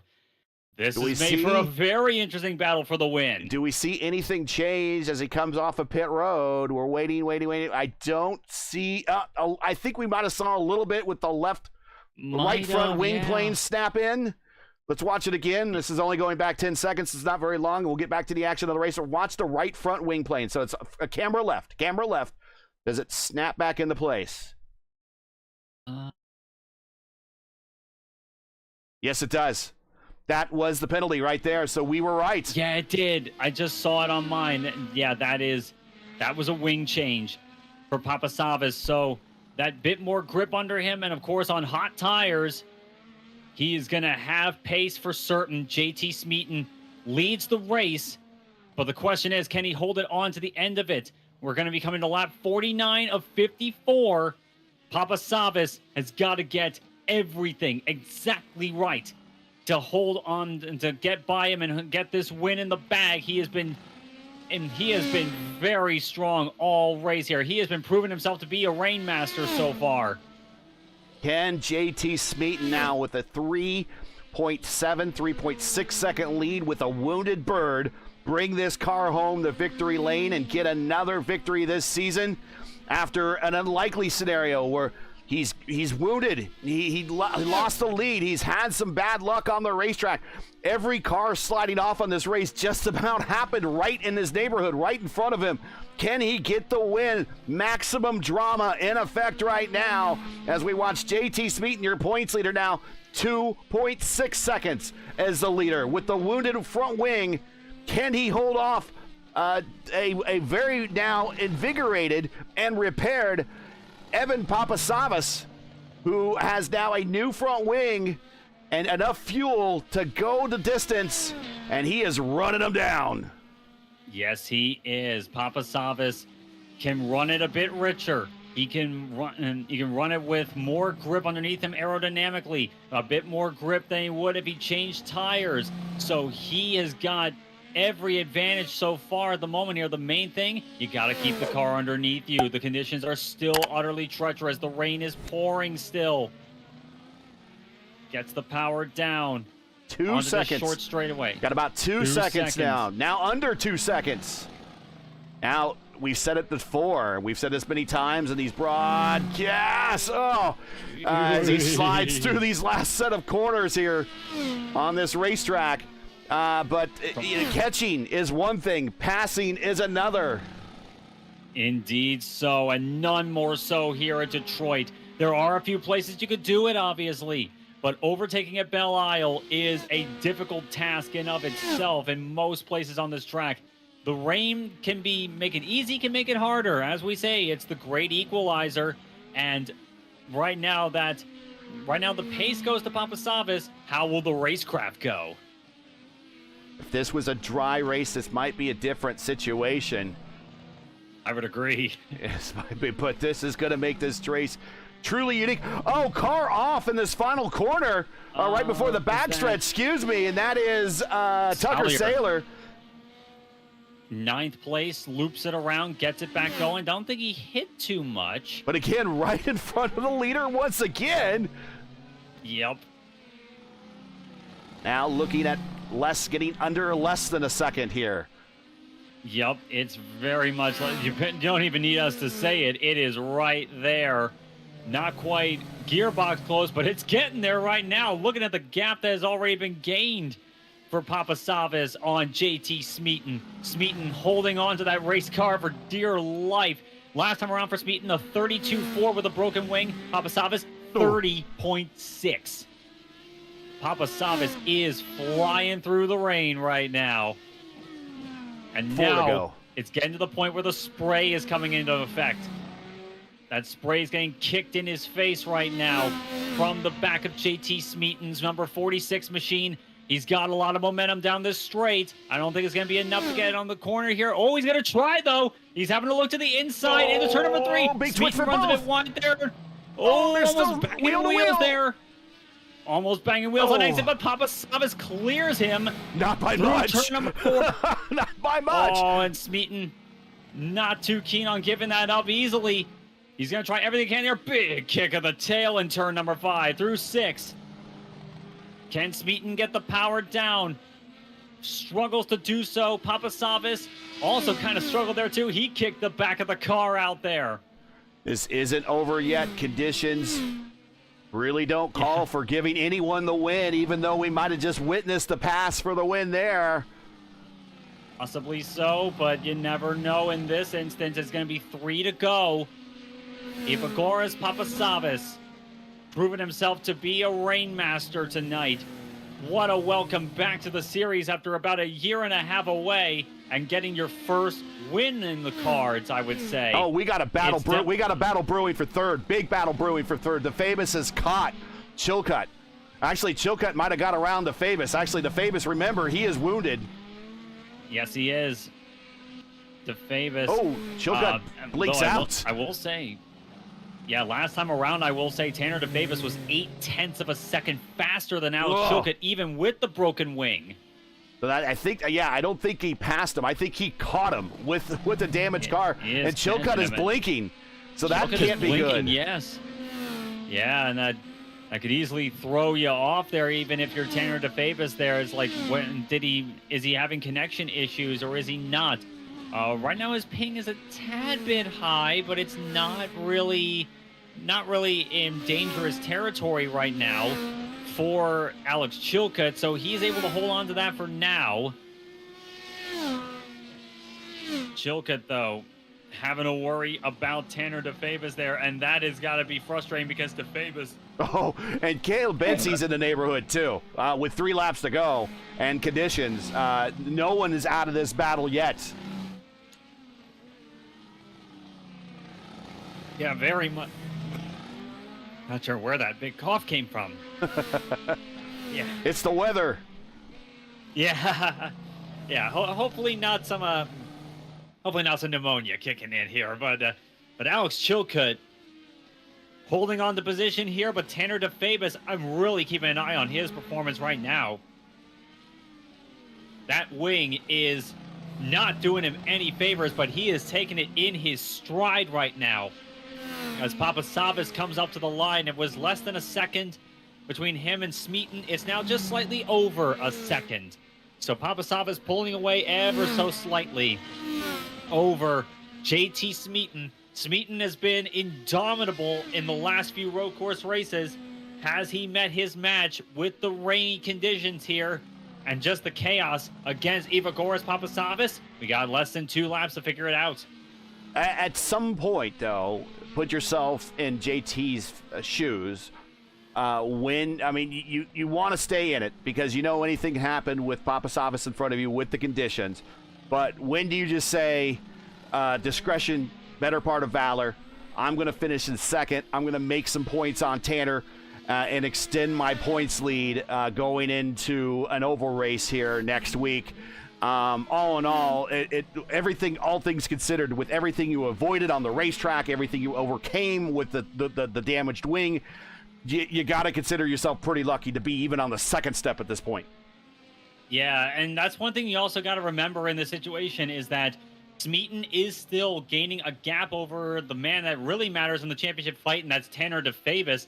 DeFabis second in points by 22 points going into this race. This is only going to expand that further, so JT Smeaton could well just take it here, take the podium position, and just go on to Milwaukee. At this case, there's no shame in it, I would say, especially, I mean, you look at the front end of that car there, it's like, in most other circumstances, that car would probably be in the wall in the hands of certain other drivers. Not right. JT Smeaton, though. Smeaton has definitely proved his mettle in the rain here. It's been chaotic for sure, as we got the white flag in the air, but no shame at all for JT Smeaton for this performance. But Evagoras Papasavas, though, is the man of the hour.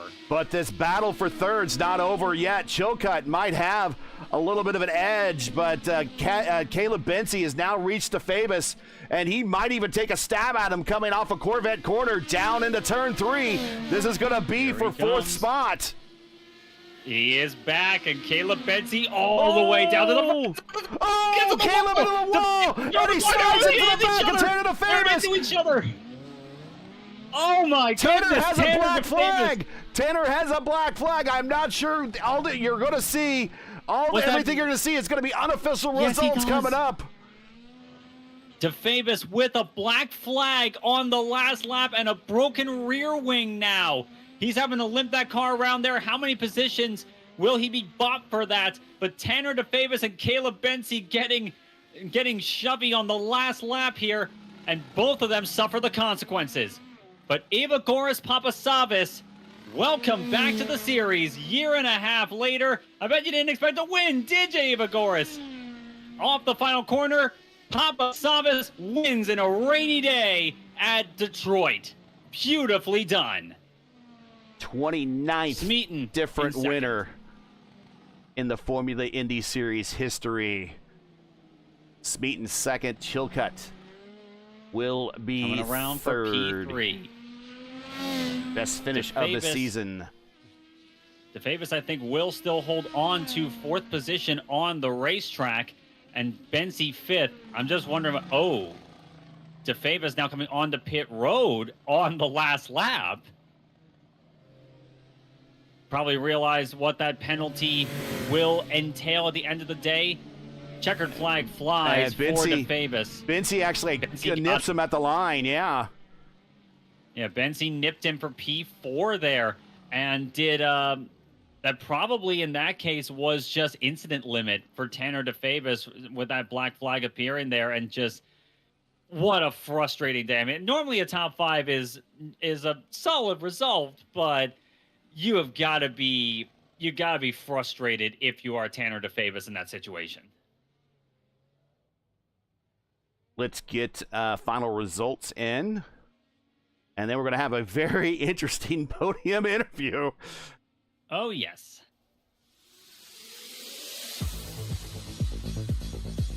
Becoming the 29th different winner here in the Formula Indy Series, and his 9th career start is Evagoras, Papasavas with the win over JT Smeaton.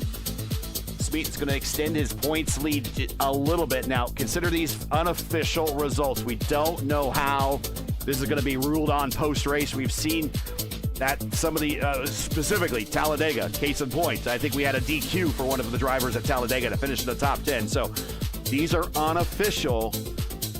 Keep in mind to pay attention to SimRacer Hub and everything for all official standings for the Formula Indy Series immediately following this race. But Chilcutt third, his best finish of the season. Caleb Benzie fourth. I'm sure he's happy but not happy with the way that race finished. In fact, I would imagine the whole battle for fourth and fifth right there probably has a bit of a cloud, additional cloud of clouds hanging over it after this race. We will see. Kevin Tomba. Look at that. Kevin Tomba gets a top 6. He comes home in 6th. Another top 10 for him. And if he probably would have started at Miami, I would have guessed he would have had a top 10 there. So the only race, every race that he started this season, with the exception for one, which was Talladega, and that was really a crapshoot for everybody, he gets a top 10. So another top 10 for Kevin Tomba. Logan Edwards in 7th. And wow, what a day for Logan Edwards. He's going to salvage some points for his team in the team championship. He comes home with 7th. Byron Daly, he was as high as up inside the top 5 at one point. He fell back to 8th. Not the day he was looking for, but all things considered, a top 10. Pretty decent here under the conditions. Tucker Saylor, we saw him having issues. But here's the one that might be my Luis Gonzalez Nunez driver of the race. And I'll let you pick your own driver of the race, Stevie. Dakota DeMed, out of nowhere, finishes 10th. Drive to survive. Nice. Drive to survive. That's how you do it. Dakota showing his veteran savvy and coming home in the 10th position. Very nicely done. James Watson, we'll shout him out. He brought the car home at 11th. Zach Flaum, the host with the most, one of your admins here. He does get a top 15, but unfortunately had to retire early. Dan Marrera in 13th, Hayden Herman in 14th. Now, a lot of these drivers didn't get it home.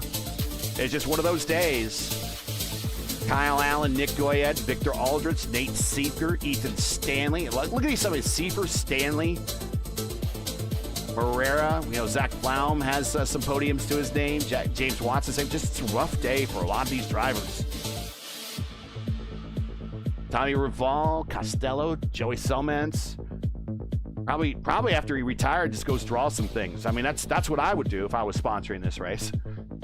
Gianni, Moss, Labarge, Fiore, Donchek, Fairbarn, Anna Klimek. Not the finish she was looking for. She was up on the points. 30th. I think that is your field, yeah.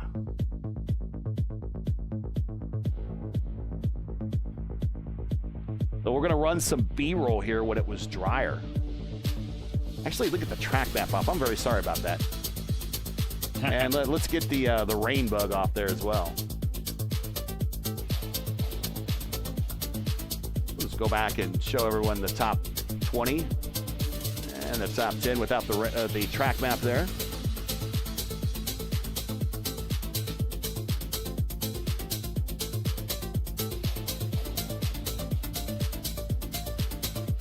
And give me a second.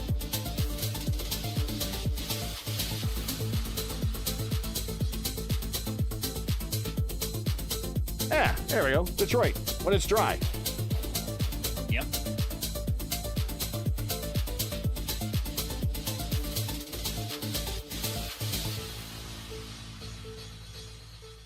All right. And we need to get some replays queued up. It's going to be one of those type of days. Let's see. While we do this, your driver of the race. For me, like, this may sound a bit basic in a lot of ways, but I gotta go with Papasavas on this one. Okay. Like, Papasavas, after a year away from the series, comes back in rainy conditions, and rain was already going to be a challenge for most drivers here tonight. Papasavas took it in stride. Like, there were some close moments, as there was for everyone here tonight. but he just nailed it. He just absolutely nailed the conditions. He got into a rhythm that really worked for him, and he's proved himself so far to be, for as few rain races as we have, he has proven himself to be a rainmeister so far tonight. So that is an 8th to 1st is nothing to sneeze at either. So I gotta go with Papasavas on this one, and it shows just the depth of talent that you can find in this series, and in these challenging conditions, the cream rises to the top, and tonight that was Papasavas. In the words of Randy Macho Man Savage, oh yeah, the cream rises to the top, yeah. And he's right. He is definitely right. Let's go ahead and cue out the music.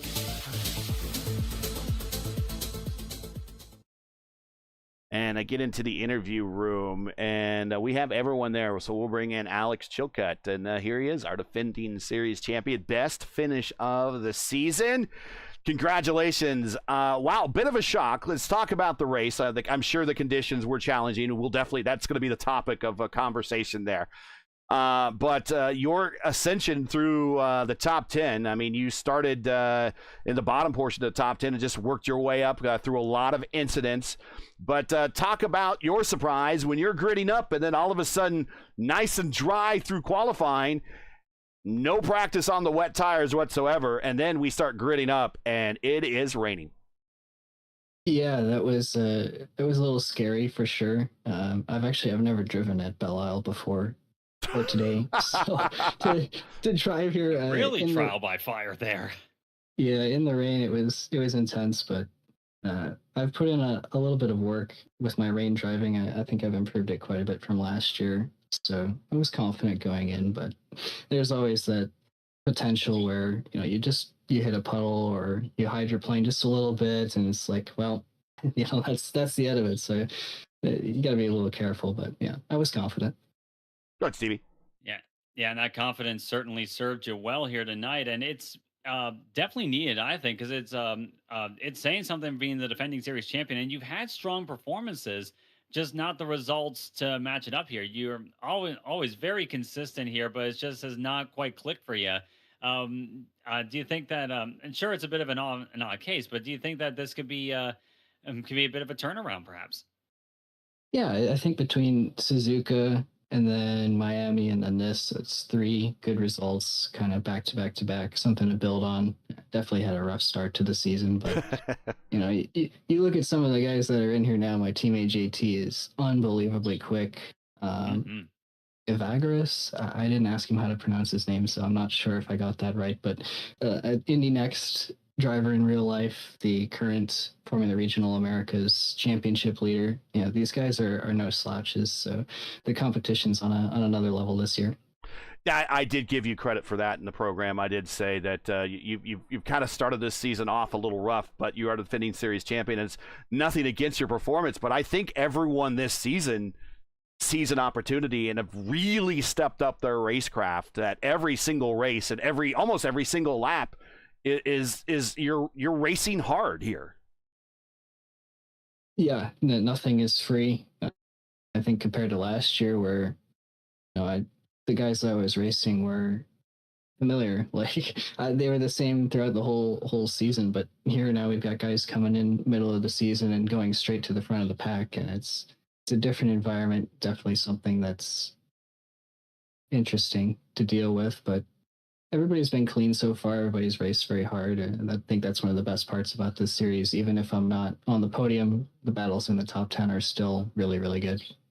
I don't think we're going to have points updated in time here, but a good day for you and a good day for the team. I think you're going to pad your championship lead in the team championship a little bit by virtue of you and your teammate finishing second and third, so almost maximum points. All in all, not too bad, and a good way to start peaking is we reached the midway point. Still a lot of racing to go. Still some opportunity to work your way up into the standings.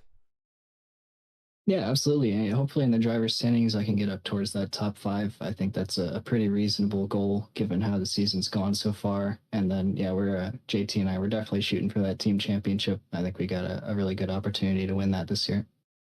Alex, any shout outs, friends, family, sponsors, anyone I want to say hi to before we let you go? Of course, shout out to you. I appreciate you guys doing the broadcast. Love watching it back. Shout out to all the admins who make this possible and give us this opportunity. Shout out to all the sponsors of the league. De Gregorio Racing School. Shout out to Nexus Esports, my team, and our sponsors. Check out our KM setup shop at Torque Lab Coaching, and hopefully you'll see us in the IMSA Esports series next week. Just a little teaser for that. But yeah, shout out to all those guys. Thank you. Well, if it's a wet race, you got at least a little experience this week. Congratulations on the best finish of the season. I got some stats here for you. This is your 18th career start. Of course, you got the 2 wins. You're the defending series champion. This is your now 8th podium, 9 top 5s, 15 top 10s. So congratulations, and it's good to have you back on the podium, and we'll see you at Milwaukee. Yeah, thank you. Glad to be back. That is the number 1 car, finishing number 3 on the racetrack, but always number 1 in our hearts. That's Alex Chilcutt, P3 here in a very difficult race. Let's bring in JT Smeaton, his teammate, and is joining us. JT Smeaton. All right, so it's a dual-edged sword out there for you today, man. Again, we got you on the podium again. We got you another interview, so that's good. But it was a rough day, and everyone had the same conditions, and everyone, first of all, I'll ask you the same question I asked Alex, and then, we'll talk about the pros and cons and how you rate this day with my follow-up question. But you qualify in the pole, you do it again, and then you load in, and all of a sudden, here comes the rain. Your thoughts about gridding up, actually qualifying under dry, and then gridding up under a downpour? Yeah, I I did not want to start from pole, first of all, because I was going to be the first driver to basically lead the pack through the rain. Mm-hmm. I mean, I had no prior practice in the wet for this session, so I really just had to build up to it to try not to make mistakes at the start, because that was the most important part. But yeah, I mean, if I knew that it was going to rain, I would consider qualifying maybe P5 or something to avoid that. But yeah, I mean, it was a very tricky race. It was, I mean, it feels like an endurance race at that point, because you just got to stay focused the entire time, and you're counting down the laps every time. So yeah, but it was a great race. I enjoyed it. Well, if it was 5 laps shorter, it might be a different story. You did work your way into the lead late, and that's based upon circumstances that Papa Savas needed to get a new wing there at that last stop, and that cost him time on pit road. You're able to pick up the lead. But then you're nursing a wounded car. Let's talk about today. I don't know how happy or unhappy you are. You got the pole. You're going to extend your points lead because your nearest rival finishes in 5th. Now, it's still a good finish for him, but you still get your cushion your padding a little bit. Your cushion your lead padding a little bit. You came into today 22, probably maybe closer to 30-ish now. And it's a good day for your team because your nearest rival in the team championship did not have the greatest day either. So all in all, you didn't get the win. You were looking on pace to get your 3rd win of the season, the 2nd win in a row, but it didn't happen that way. But all in all, it's like a net gain on everything else for you. It's not that bad, is it? Yeah, it's definitely a mix of emotions. Yeah. On one side, I'm very happy for Alex and us. Very good team result. We really needed a big race like this. But yeah, on the other side, little disappointed not to get the win. I mean, Alex and I, we were on a one-stop strategy, so I was actually in map 8 for both of my stints there, just saving fuel, and it was going to work out.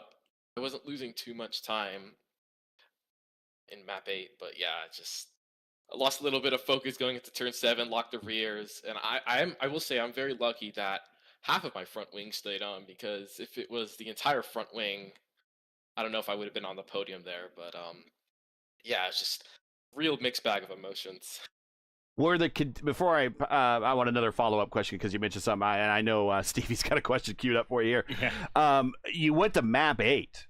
were the conditions really that treacherous out there that you had to dial it back down? I mean, you were leading in map 8. Were the conditions really that bad out there? I don't think I've ever seen Detroit as wet. And as rain races go, and maybe we've done 10 of them here on the channel, I mean, this was pretty wet out there. Was this, I mean, were the conditions really that bad that map 8 was, really the best way to go? Yeah, I think it was. I mean, down the back straight in between turns 6 and 7 and 2 and 3, we weren't even going full throttle because there was so much standing water that if you went full throttle, you would just loop it on the straight. So, I mean, map 8 was definitely a little slower than the lower maps. I mean, map 1, map 2, but you still didn't lose as much time. Maybe you were just a few tenths slower per lap. But yeah, it was. I think it was the right call because Incredible. I mean, yeah, it's like down the straights. Like in the dry, those straights are just flat out. You don't have to worry about it. But it's almost like there's 3 corners in the middle of the straight with standing water there. So yeah, just gotta stay focused and keep it on the Stevie, wall. I kept saying that I wish we had that stat that Fox has where you could see the counter steer and the percentage. Yep. I'm sure everyone would have had Rasmussen-like stats up and down the field. But go ahead with your question. Yeah, and obviously, under the circumstances we've had today, I said myself at the end of this race, definitely no shame for the result you got here today, but of course, and of course, the next race at Milwaukee, we don't have to worry about rain. But if this were to come up again, say at one of the next few road courses, if it does turn into a rain race again, I'm sure there's a lot of lessons that you and Alex have taken for the next event. I imagine. What sort of stuff do you think this has taught you? Yeah, definitely a lot. I mean, first of all, I wouldn't mind some rain at Milwaukee. That would be pretty fun. I can guarantee no rain at Milwaukee. Yeah. Yeah, So in one way, it could be interesting, but I mean, it depends on iRacing changing the game. But anyway, yeah, I mean, it was definitely a big learning race. This was the first wet race of the season, and it's a much longer race than maybe Indy Open. We had a wet race in Indy Open a few weeks ago at Portland, but that's a much shorter race, so you can sort of take a little more risk. But I mean, this is such a long race. The first stint is just very important just to keep it on track. I mean, I think maybe half the field was already a lap down after the first stint. It's just about building up to it. Get through that first stint. Once you get to the second stint, you feel a little more comfortable. But yeah, we gotta take it a little more easy. I think if we had another rain race pop up. Well, we'll let you get some rest. I'm sure it was a challenging day. Interesting, both listening to both you and your teammate talk about this. It's just like, well, this is kind of the first time we've loaded this up at all in the rain. No one was expecting the rain, and pretty typical Midwest. The rain comes. Shout outs, friends, family, sponsors, anyone who want to say hi to, and we'll get you on out of here so you can get ready for the Oval next week. Thank you. Yeah, big shout out to you guys as always for the broadcast. This is going to be a fun one to watch back, so I'm looking forward to that. Big shout out to Nexus Esports and my teammate Alex. Great day for us. So yeah, happy for the team, and big shout out to my family as well for their continued support. All right, he's probably not going to leave here. Well, not probably. He's not going to leave here with the win, but he's going to leave here extending the points championship lead and also the team championship lead. So all in all, not too bad. It's kind of like I said, a dual-edged sword. And you survived the day, and that's the big thing. Congratulations, JT. Another podium finish. Stat-wise, here's what I got for you. If I can bring it up on my screen. Here we go. Oh boy. Let's go. 7th career start. You got the 2 wins. Now 5 podiums, 6 top 5, 6 top 10s. The 5 career poles now, winning the pole today. So congratulations. So a podium on 5 of your first 7 FIS starts. Not too bad. Not too bad. I'll take it. And you got those shout outs in and everything. So, hey, we will check you at the next one. We'll see you at Milwaukee. Thank you, guys. Have a good night. That is JT Smeaton.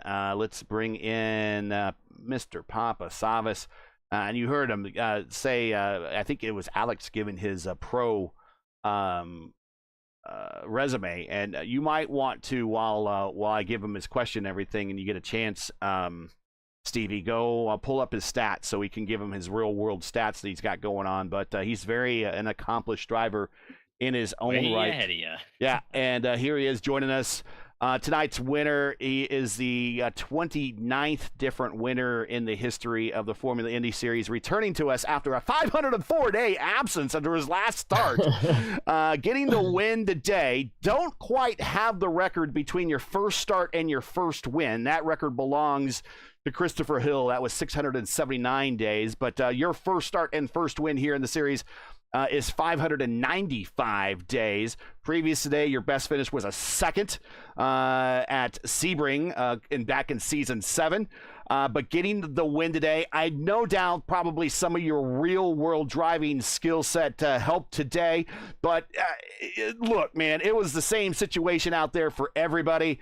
And you kind of drove yourself into a couple. And really, if it was a dry race, especially that last stop, having to get that front wing repaired, and it didn't look like much damage, but there was enough damage there that it held you to get the wing repaired. If it was a dry race, I don't know if you're recovering from that, but a wet race, and then the car in front of you is also kind of a wounded angel at that, a wounded warrior at that. It just kind of worked into your hands and everything, but you still got to get to the end, and you brought the car home, and you got the win. Congratulations. Talk about this race. The first time we ever saw someone pass for the lead here in 3 races in the Formula Indy Series, my friend, it was you.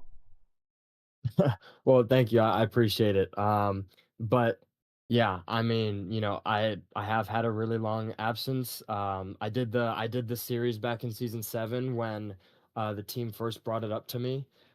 So I decided to do it, but ever since then, I've just been so busy with, whatever it is, real life racing, or even outside of that. For example, today I just started, or not today, but this week I just started my first week of college. So I actually today I actually drove back from my dorm, hopped in the sim at my home, and then just kind of sent it from practice. Just kind of sent it and just see what happened. My teammates were talking about some rain. And honestly, I'm obviously not in the championship, so I was just kind of, bring on the rain, and, we'll just see what happens, because there was really nothing for me to lose. And that's kind of how I was driving out there, is just, really sending it. My other teammates, they were switching to map 8 and all that, just because of how sketchy it was. But I just decided just to stay in map 1 and just to do all of the traction control work with my feet, do it manually. Okay. But yeah, I mean, it was a really fun race. I love driving in the rain, whether it's real life or on the sim. I love racing in the rain. And honestly, it was a pleasure driving. Honestly, this combo is really good. I really like the combo. I really like Detroit, this street course. I love street courses in general, in real life as well. But yeah, the race, I was just kind of just, also being cautious, because, it is the wet and anything could happen. There were many, many times where I think I was maybe just a pixel off of the wall. I don't know how I stayed on the track. There were some times where I came out of the corners and I honestly thought that I should have been in the wall. I just don't know how I did not keep it out of the wall, to be honest. But yeah, I just just drove the car, had a great time, had a really fun time. My follow-up question real quick before I pass it to Stevie is, and I forgot to ask JT this question. It seemed to be that just around every corner there was calamity, just waiting for a lot of you guys, especially the leaders. A lot of situations that you come around a corner, car sideways, catching a slower car on the straightaway, and he just goes long into the braking zone and smacks the wall. We saw that happen around you a number of times. You got to be thinking just like, let's just get this thing over with. Yeah, no, exactly. I mean, I was just like, anytime I'd come up to a car, especially when I was in the lead, anytime I'd come up to a car, I'm just like, please, please, please, please, just end quickly. Like, whatever it is, just. And the thing is like, the spray was really, really bad. The spray was, because of how heavy the rain was, the spray was really bad, and you could just barely make out the rain light from the car in front. Mm-hmm. So it was just kind of just be very, very cautious when I was coming up on lap traffic cars. But honestly, I've had a pretty good experience this race with lap traffic cars, with them being cautious of me coming up behind him and moving out of the way. So big thank you to the entire field, to all the other drivers who are being very respectful. You know, that's what ultimately makes racing like this so great. Stevie. Yeah, and for everyone who may or may not be familiar with your exploits in the real world, there you've raced in USF 2000, you've raced in the Indy Next Series, you're currently leading the championship in the Formula Regional Americas Series, going into the next race at Mosport at Canadian Tire Motorsports Park. So the main thing that the main thing I do wonder here, of course, we have this rainy race here, and you've said yourself you love racing in the rain, whether it be real life and the sim. What are the things in real life do you think that that you take into the sim racing world the most here? How much does it parallel with each other? Yeah, I think, a lot of it, especially if we're talking about the rain, a lot of it is the line, the racing line. I feel like iRacing did a very good job of representing rain weather and rain driving compared to some other sims out there. Um, and also just like how the car acts over curbs and things like that. Like there were some corners where I was really taking the curb as much as possible just to get the car rotated. Even though it was, on the racing line, still you need to get down, use all the curb, really ramp the curb so that way you can get the car rotated. And it's just little things like that, um, like little details, little techniques like that that carry both in the real world and in iRacing. So I think iRacing is a great tool for preparation. I mean, later this weekend I'm going to be using it to prepare for my race next weekend at Mosport. But yeah, it's just great that the sim can represent little things like using the curb here and there, and you can actually feel the difference. You can feel the car rotate. I think it's pretty cool. Well, let's hope that this is a sign of things to come for you in your upcoming race. A win here is a pretty good momentum to go into a big one like that. Any shout-outs, friends, family, sponsors, anyone you want to say hi to before we let you go on your real quick, your stat line, not a very long one. Ninth career start, your second career podium, your third career top 5, fourth career top 10, and 504 days since your last start with us and getting the win today. Go right ahead. You've earned the opportunity, and you survived the day. It's all yours. Yeah, just big thank you to the entire Eclipse crew. It's a great team to be behind. They're a bunch of friends from real life racing that I've met, whether it's USF 2000 or in Formula Regional Indy Next. So it's a great crew to be behind. It's always a pleasure, whether I'm dead last or I'm leading the field. I'm always happy to be there with this team. And also big thank you specifically to Michael Costello. He was being my spotter, and kind of just my guy there, letting me know about gaps and pit stops and how all that thing was helping out, because he unfortunately had a pretty unlucky race. So he was just spectating me and just keeping up on the timing, helping me out. And also some of my sponsors, Built PCs, they get my PC for me so that way I can do events like this. And other sponsors like MSI, Corsair, and Moza that helped me be where I am today. I'm an IT guy, so I all know those brands. So congratulations on the win. We hope we see more of you this season, but hey, not just your average day. Go to school, go to college, come home, throw some dinner down, load up the sim, decide to pop in for your first race in over 500 days here in this series. And oh, by the way, it's a rain race, and you get the win. No big deal. Congratulations, my friend. Thank you very much. I appreciate it. Stevie, a couple things he talked about that I heard. It's always nice, and I think this is one of the benefits that Welker had when Welker ran with us, is he always had a guy on the box. Not necessarily a guy on the box, but just someone running data. And having that extra set of eyes and an extra brain to help you, and certainly in a day like this where maybe adding 2+2 down between the straight between turns 2 and 3 might even be a challenge. From what it sounds like, to keeping the car straight in a straight line was a challenge today.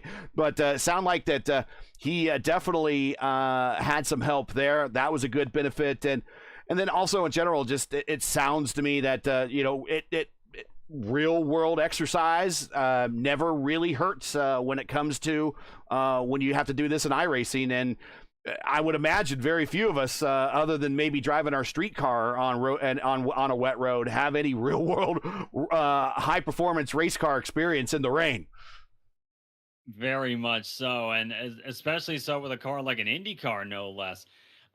But you're absolutely right. I think it was definitely something we saw with Mitch Welker when he was in his dominant form in the series, was that he was strategizing with his friend who was spotting for him, and the same was true tonight with Papasavas. Michael Costello apparently couldn't race tonight, but he was there helping his teammate, and they really worked well together. And it's an understated advantage, is that we think of racing as a team sport in a sense that you have three cars in the same livery, all competing for top spots there, and maybe playing some team strategery, as it were.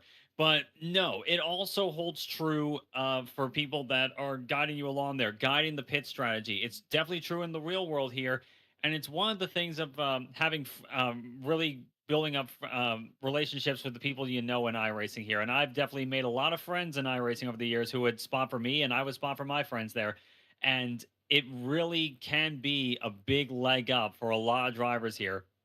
And in Papasavas's case, I think that definitely helped for sure. Like, obviously the race was chaotic tonight, as we all saw, but especially in conditions like this, I would agree, having someone up there on the spotter stand doing the hard calculations while you're out there just concerned with not putting the car in the wall is a major advantage there, and it really helped out for Papasavas tonight. Well, Stevie, we got 5 dates left, but 6 races. We got the doubleheader at Richmond. That will be 2 oval races. And, of course, we got the oval race coming up next week at Milwaukee. And then the road races at Fuji and Mid-Ohio and Road America. Still a lot of racing left to go this season. The championship, we still don't, I don't think the points have been updated, but I don't think the championship really changes too much with the way that we finished today. Just a little bit of extra padding there for JT, but we go back to Milwaukee, where we've raced before, and it was a bit of an interesting race. Very hard to pass there. It's a track and a race of track position, and that's where we're headed next. And for some of these drivers, it looks like next week, if you can't race very well on an oval, and we've seen a struggle at times on the oval, it's definitely getting track position, and track position is the name of the game next week. Absolutely, and like we said, and like Milwaukee, definitely, I would agree. Track position is going to be vital there. But just like what we saw here tonight with Detroit, Milwaukee can definitely throw a curveball or two at you as well, and you got to be ready for that. So I think we're going to have a lot of fun at the up at the Milwaukee Fairgrounds there. It's always fun oval racing with these guys here, and the oval races so far have been let's just say entertaining. And that was on super speedways, and now we're gonna go on the next 3 next 3 oval races are all on short tracks and extreme short tracks. Checking chat, Dan Morera says, "Guess who started with dry tires?" This guy. I thought everyone started on wet tires. I guess I missed that. But I would imagine Dan's unique post-race analysis that he does during his streams is going to be pretty colorful today. So all of the incidents that he reviews, this is going to be fun. So hope everyone checks that out as well. But Stevie, let's give everyone back their Wednesday nights, and let's get on out of here and get preparation in for, well, I got Milwaukee this weekend, and I got Milwaukee next week for the matinee. So a little bit of encore action, if you will. But back to the ovals for these guys. All right.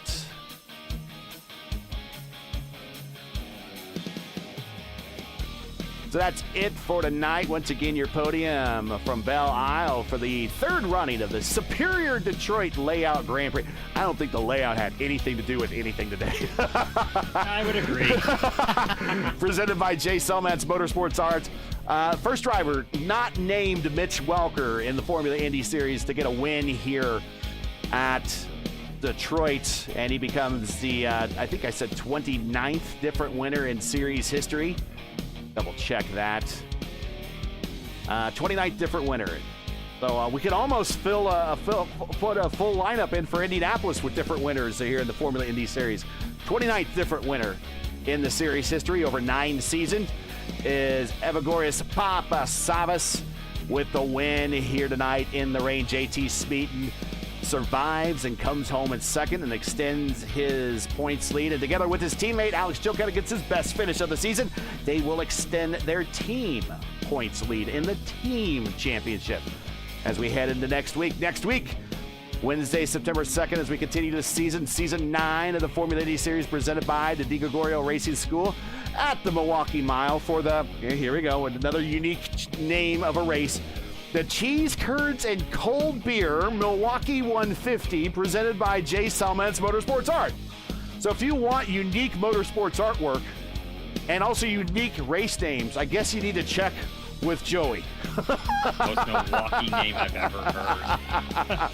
No bratwurst, but cheese curds and cold beer. Coverage will begin around 8:20 p.m. Eastern Time. Again, it's 8:20 p.m. Eastern.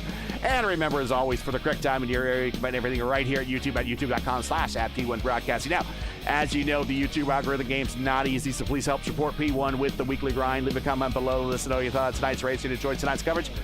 Support us by smashing like in the video, would you? If you're new, click subscribe, and while you're at it, hit the bell for weekly reminders so miss out on more of P1's other iRacing programming, including tomorrow night, a rare triple header, double header. Does that make any sense? It doesn't make any sense, really. So it's going to start off with a double header in the Elite Racing League at 7:45 at Chicagoland. We're going to do 2 at Chicagoland. So just like Ernie Banks says, hey, it's a great day, let's play 2. So we're going to play 2 tomorrow at Chicagoland, and then also at the same time, the AMA is going to be at Daytona for their Grand National Series. So that will be all tomorrow night right here on P1. Don't miss it. Coverage for the IndyCar action starts at 7:45, while the NASCAR action starts at 8:20. And Friday at 4 p.m. Eastern Time is the IndyCar iRacing Series, which they will race at Milwaukee with the top split. And former Formula Indy Series participant Kevin Burrell is entering the week as probably the provisional 2026 IIS champion. So congratulations to him. All he really needs to do is take the green flag, and he will sew that up. So that's 4 p.m. this Friday. Tonight's coverage of the Superior Detroit Grand Prix layout of Detroit. Let me say that again. The Superior Detroit Layout Grand Prix was presented by J. Salmons Motorsports Art. Get your own hand-drawn racing artwork of your favorite driver, your favorite livery, your favorite team, or your favorite motorsports moment to hang in your home. Maybe you saw your car with a big rooster tail and you want him to draw that for you tonight. He'll do that for you. Just check him out. Just go to his page on Instagram at JSellArt, at JSellArt. And, oh, here's that incident that happened in the mid-race. Gotta love these replays. But his link to his Instagram page is in the description. Tonight's coverage of the 2026 Formula Indy Series is brought to you by the DiGregorio Racing School. Speed is not about driving harder. It's about driving smarter and racing smarter, actually. At DiGregorio Racing School, drivers learn how pros and top sim racers approach every lap through data, precision, and consistency. You want to follow Jow on Instagram or join the DiGregorio Racing School Discord. All the links you need are in the description. Track cams for this race are provided by Whiplash Sim Cams. You like all those angles with the spray? Well, that's where you get them from. Get the most out of your iRacing experience with the Whiplash Sim Cams. To learn more, like them on Facebook, or you can follow them on X and Instagram. All the links you need are in the description. For business inquiries, to learn more about P1 and what we do, like us on Facebook. You can follow us on X and Instagram. You can follow all of our social links on Linktree. You can check those out in the description. So, for Stevie Larkamp, everyone here at J. Salmons Motorsports Art, the DiGregorio Racing School, the Formula Indy Series, and P1, I'm Gary Gatto saying to all, good night. Thanks for watching, everybody, and to all of our men and women serving in the military and as first responders. Remember, Godspeed, God bless, and come home safe. Catch us again next week in Milwaukee for the next race of the Formula Indy Series right here on P1. Good night. Stay dry.